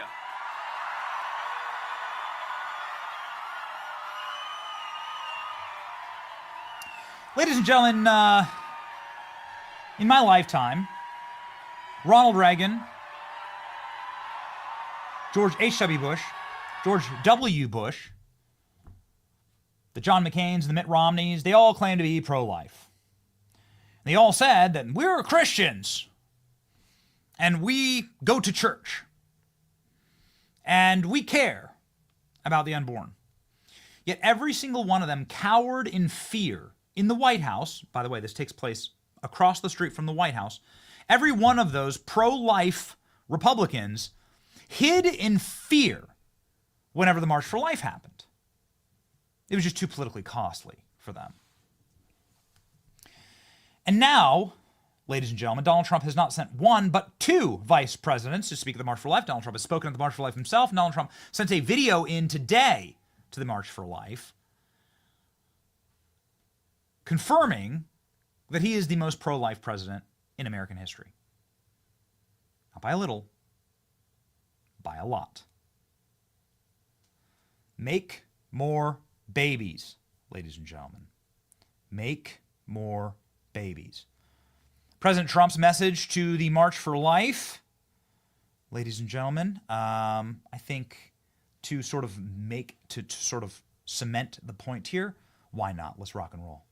Hello to everyone at the March for Life. It's a pleasure to speak to you from the beautiful Oval Office. That's where we are right now, the magnificent Oval Office. And thank you for turning out once again to show your extraordinary love and compassion for the unborn. Each year, Americans of every age, color, and background travel to our nation's capital by the tens of thousands to stand up for precious little babies who cannot stand up for themselves. I am proud to be the first president ever to have joined you in person. As you know, this annual march started 52 years ago on the first anniversary of the disastrous ruling known as Roe v. Wade. That unconstitutional decision took power away from the states and the voters, kicking off 50 years of division and anger. But thanks to your tireless work and devotion across 5 decades, that historic wrong was set right 3 years ago. I was so proud to be a participant. 6 courageous justices of the Supreme Court of the United States returned the issue to the state legislatures and to the people where it belongs. It became a vote of the people. In my second term, we will again stand proudly for families and for life. We will protect the historic gains we have made and stop the radical Democrat push for a federal right to unlimited abortion on demand up to the moment of birth and even after birth. Think of that, after birth. And some people want that. Can you believe it? We will work to offer a loving hand to new mothers and young families, and we will support adoption and foster care. We will protect women and vulnerable children. Under my leadership, a reformed Department of Justice will finally investigate the radical left attacks on churches and crisis pregnancy centers, and we will bring perpetrators to justice. We will get them to justice one way or the other. I will also end the weaponization of law enforcement against Americans of faith, and I'm releasing the Christians and pro-life activists who were persecuted by the Biden regime for praying and living out their faith. I just signed that document, and they're being released. One such American was Paula Harlow. At 75 years old, Paula was sentenced to 2 years in prison after praying outside of a clinic. That's why she was sentenced to 2 years. That's what happened under the Biden regime. In her sentencing, the judge mocked her Christian faith while her husband pleaded to be thrown in jail with his wife, fearing she would die alone behind bars. This week, it was my honor to grant a full and complete pardon to Paula and many others who were the victims of this horrific weaponization. Never again will religious persecution be allowed to happen in America. To all of the very special people marching today in this bitter cold, I know your hearts are warm and your spirits are strong because your mission is just very, very pure, to forge a society that welcomes and protects every child as a beautiful gift from the hand of our Creator. Thank you for never losing hope and never giving up. Thank you for your tremendous support. God bless you and God bless America. So wonderful to have a country that doesn't worship baby murder anymore. And it really is remarkable that the Democrat Party was able to run on a platform of worshiping human sacrifice. Like as a core tenet, as a pillar of their woke religion, child sacrifice means something to me. Again, ladies and gentlemen, here's what kept me from the studio this morning, got me into the studio a little bit late this morning. We welcomed our newborn child to the world, the newest American of the golden era. This is baby Whitaker. And then these are my other 3 kids. Dances. Show me your dances. Who are doing Show me your moves, best dance. Who are doing dance moves for everybody this morning. This is what I wake up to. How anybody on this planet could see life and images like this and say, no, it would have been better if all of them weren't born, or if people just didn't have children at all, and if the human race just died out. It is truly evil, and it is what we fight against, and honestly, what we fight for. And what we fight for on this channel is a future for those children and your children, and for all Americans. We fight to make this country great. We fight to make the country great by preserving the country, but also making it better than how we found it. That's what a blessed generation does. That's what a good and honest generation does. Make the nation better than how they found it. We are living in a horrible time in American history because for the first time ever, we're really teetering on a generation handing the country off and it being worse than how they found it. The country is, I think, in many ways, you could argue, worse than the way that Joe Biden and Nancy Pelosi and Chuck Schumer and Mitch McConnell found it. They ran it into the ground. It's why you have to have parents and moral parents running this nation. They have to have the right motivation. J.D. Vance has young children, small children. And so it is a wonderful motivator, the best possible motivator that you can have. What a wild and fascinating morning. What a very, very interesting and inspiring time to see actual unashamed leadership back in action. President Trump saying, I am your retribution. Well, this is what he meant. Taking away the security clearances and the security details from Dr. Fauci, John Brennan, John Bolton, stripping the capacity for security clearances from the 51 intel experts who lied to the American public to protect the Bidens, to manipulate an election, to rig an election. That's retribution. President Trump talking about it this morning, asked about Dr. Fauci's security detail being ripped from him. Here we go. You know, you work for government. We took some off other people too. But you can't have a security detail for the rest of your life because you worked for government. Yeah, we'll see what happens. Would you feel partially responsible if something were to happen to, say, Dr. Fauci or John Bolton? No. You know, they all made a lot of money. They can hire their own security, too. All the people you're talking about, they can go out. I can give them some good numbers of very good security people. They can hire their own security. They all made a lot of money. Fauci made a lot of money. They all did. So if they, felt that strongly, I think that certainly I would not take responsibility. These are the people who cheered when President Trump was shot, when President Trump was surrounded by the Lady Ghostbusters. These are the people who were thrilled that Joe Biden was able to keep Secret Service protection away from RFK, even when RFK Jr., his uncle and his father were both murdered, but clearly by nefarious actors, state actors. Like it's obvious when you look at the evidence. RFK runs as the most successful and powerful independent candidate in a very long time for president. And Joe Biden keeps security details from him, all but inviting, begging for somebody to go continue the work of the state against the Kennedy family. Ladies and gentlemen, RFK posting this about the declassification of the JFK and RFK files. We were waiting for him to sound off. Let's go ahead and read. JFK wanted the very word secrecy. JFK warned that the very word secrecy is repugnant in the free and open society, and we are a people inherently and historically opposed to secrecy.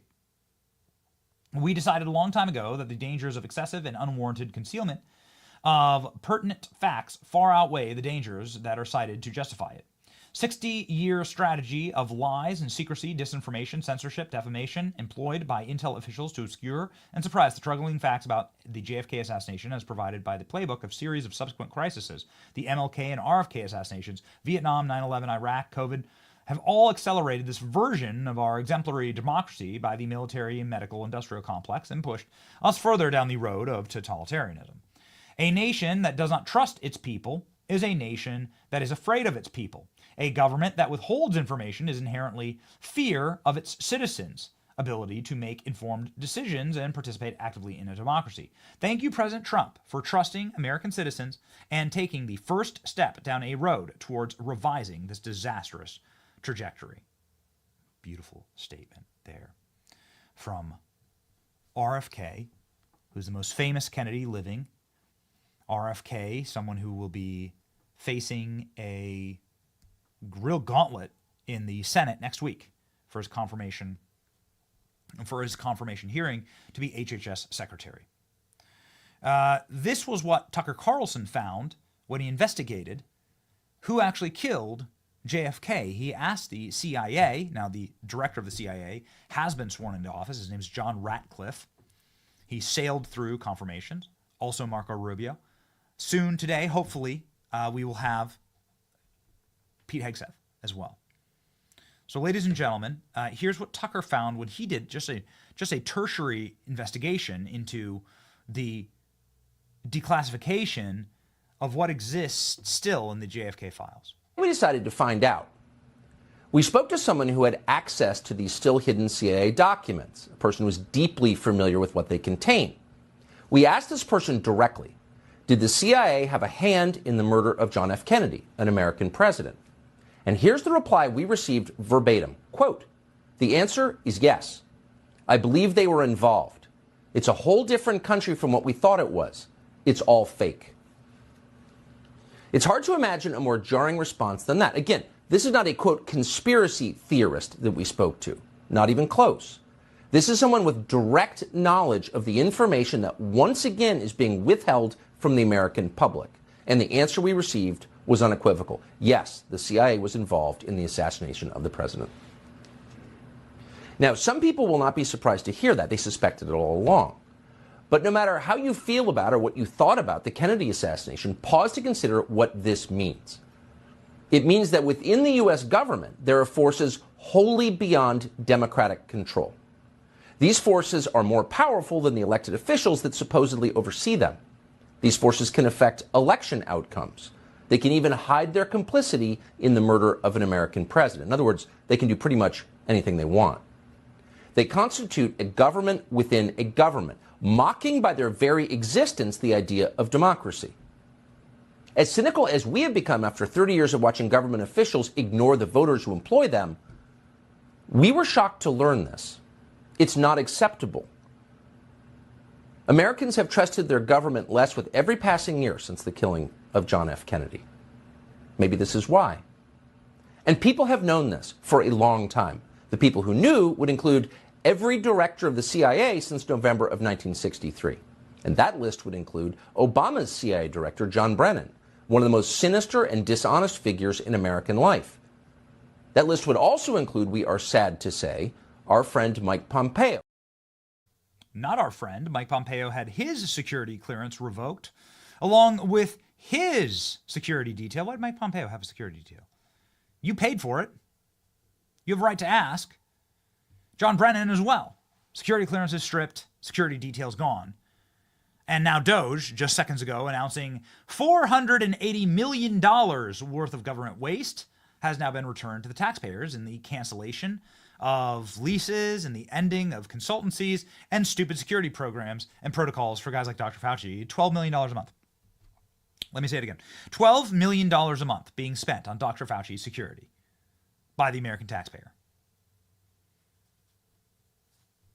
These people killed the president, JFK. They've been trying to hide it from you for a very long time.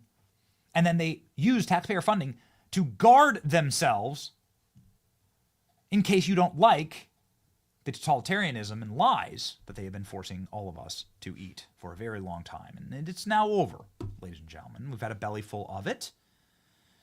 And Donald Trump ordering the declassification of these documents is the first step. It's the first step towards transparency and establishing faith once again in the federal government. You can't have a relationship with people if you don't trust them.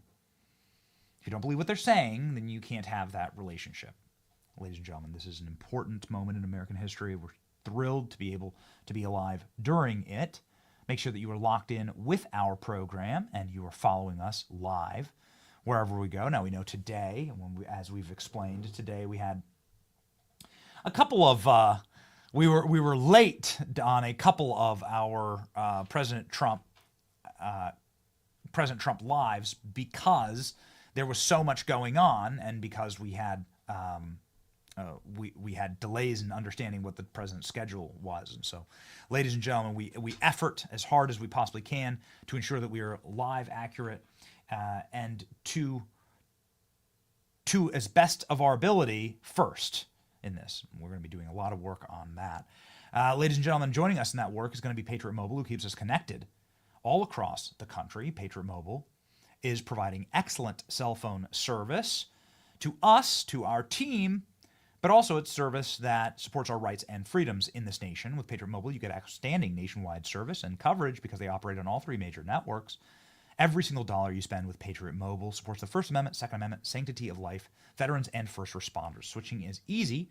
Right now, go to patriotmobile.com/Benny, call 972-PATRIOT, get a free month of service with promo code Benny. patriotmobile.com/Benny to defend freedom. patriotmobile.com/Benny, call 972-PATRIOT today.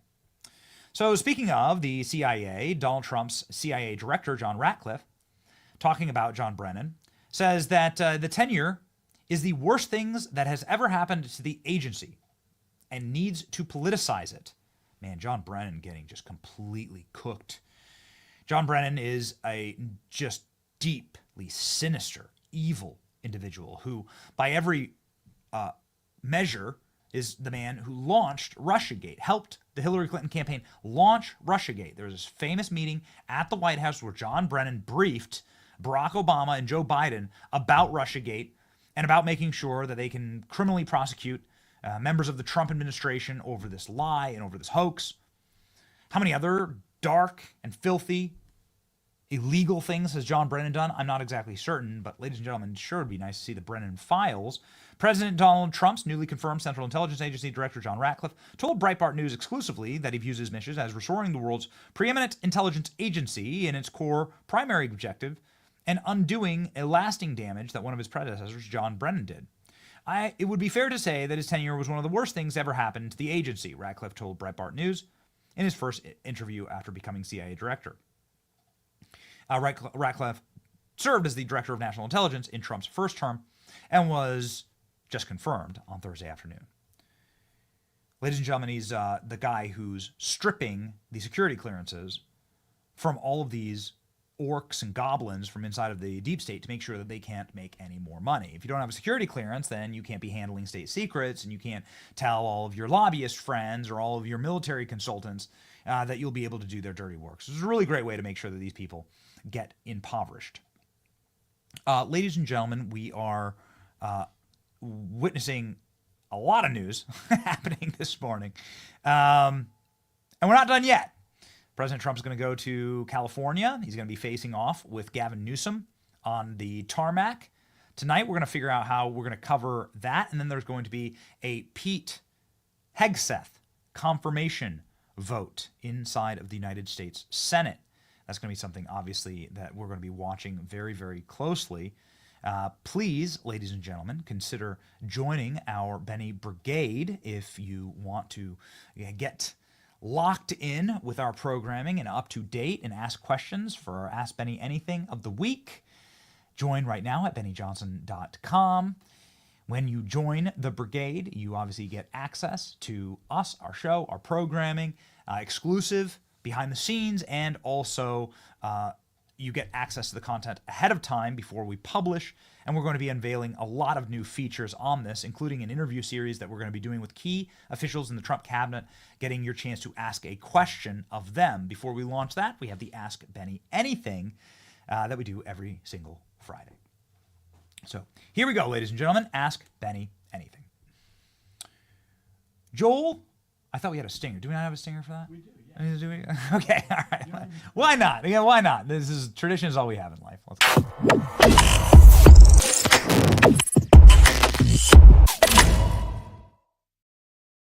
Juiced Griffin says, what big Trump surprise do you expect or hope is coming next?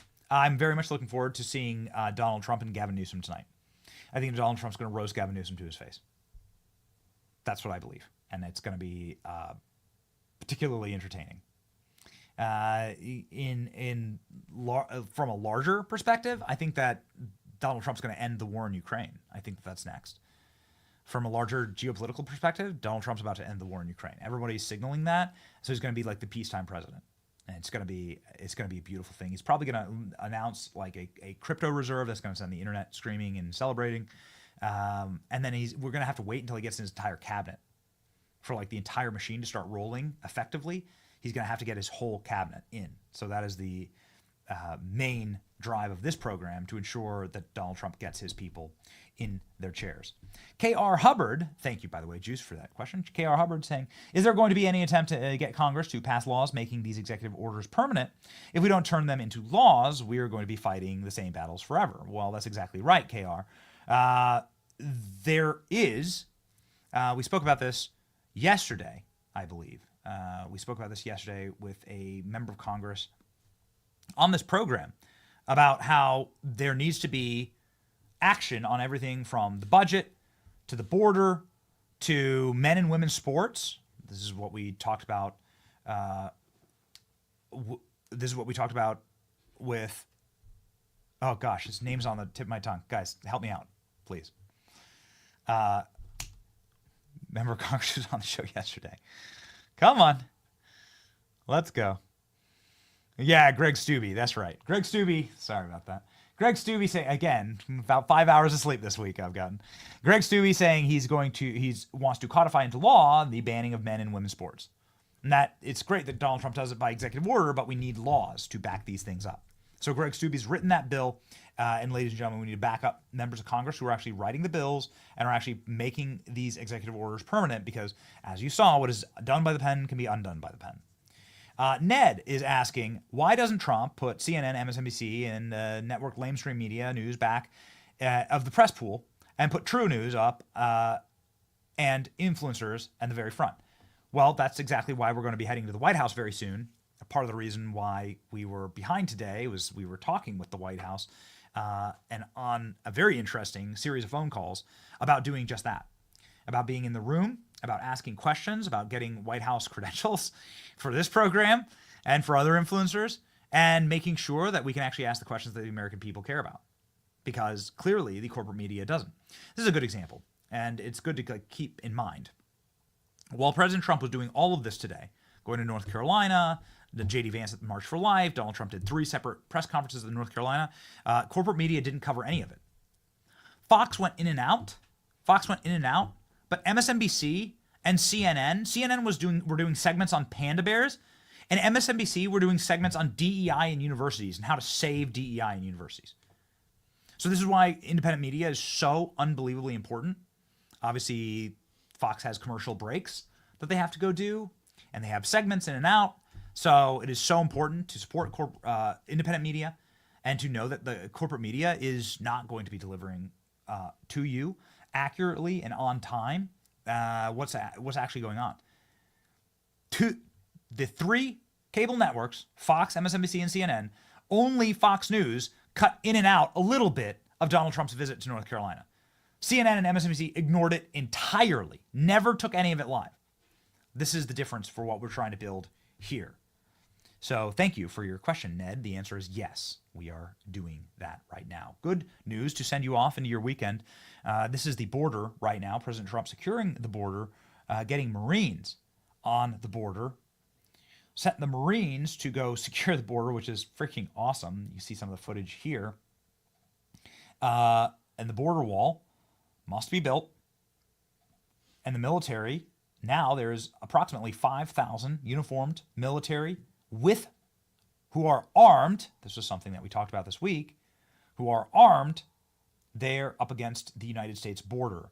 The amount of border apprehensions have gone down so precipitously that it's hard to even chart. The charts don't even look real. They're down to from 10,000 and 12,000 a day to 500. 300 was the number yesterday. 300 apprehensions. These are the lowest numbers ever. And I think, ladies and gentlemen, we can go even lower. Stay high, not low, stay high with us by lifting your heads and lifting your spirits with our verse of the day, Jeremiah 29.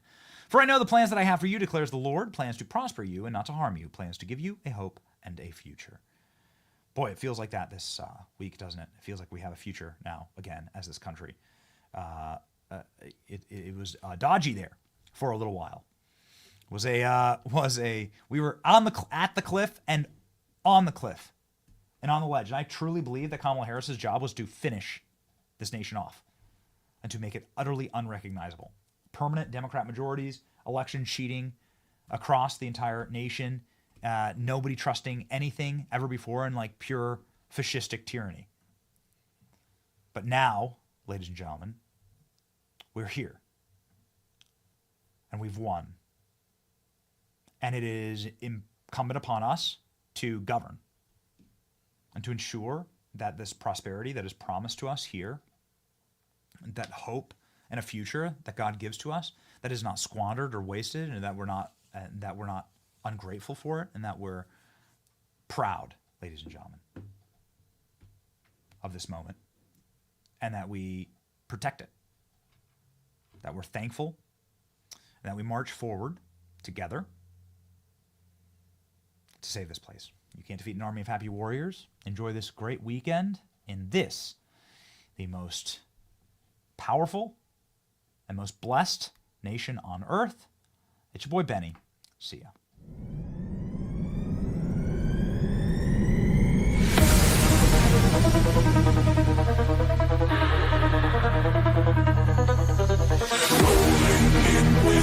firelight, flames igniting icy night, crimson glow in frozen land, heat wave from a warlike band.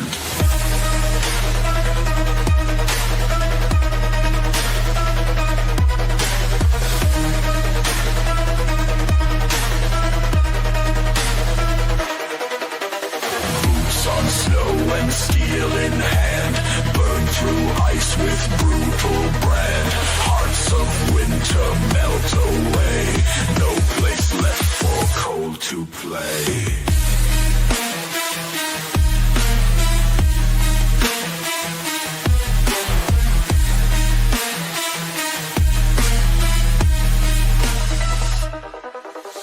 Smoke and cinder fill the air, ashes falling everywhere.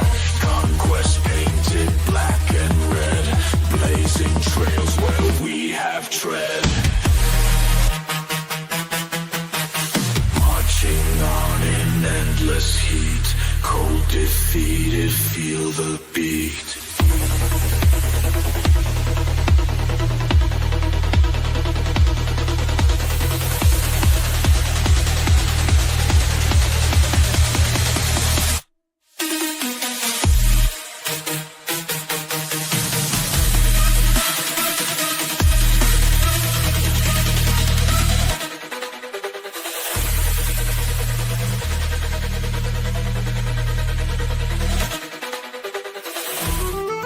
The biggest ships in the sea, all owned by the oldest kings, and their dying legacy, media deal weeds. Soon will the penny show come to mind, the salt from lives for fun. Leave the gold and bring the gun, we sail for #1.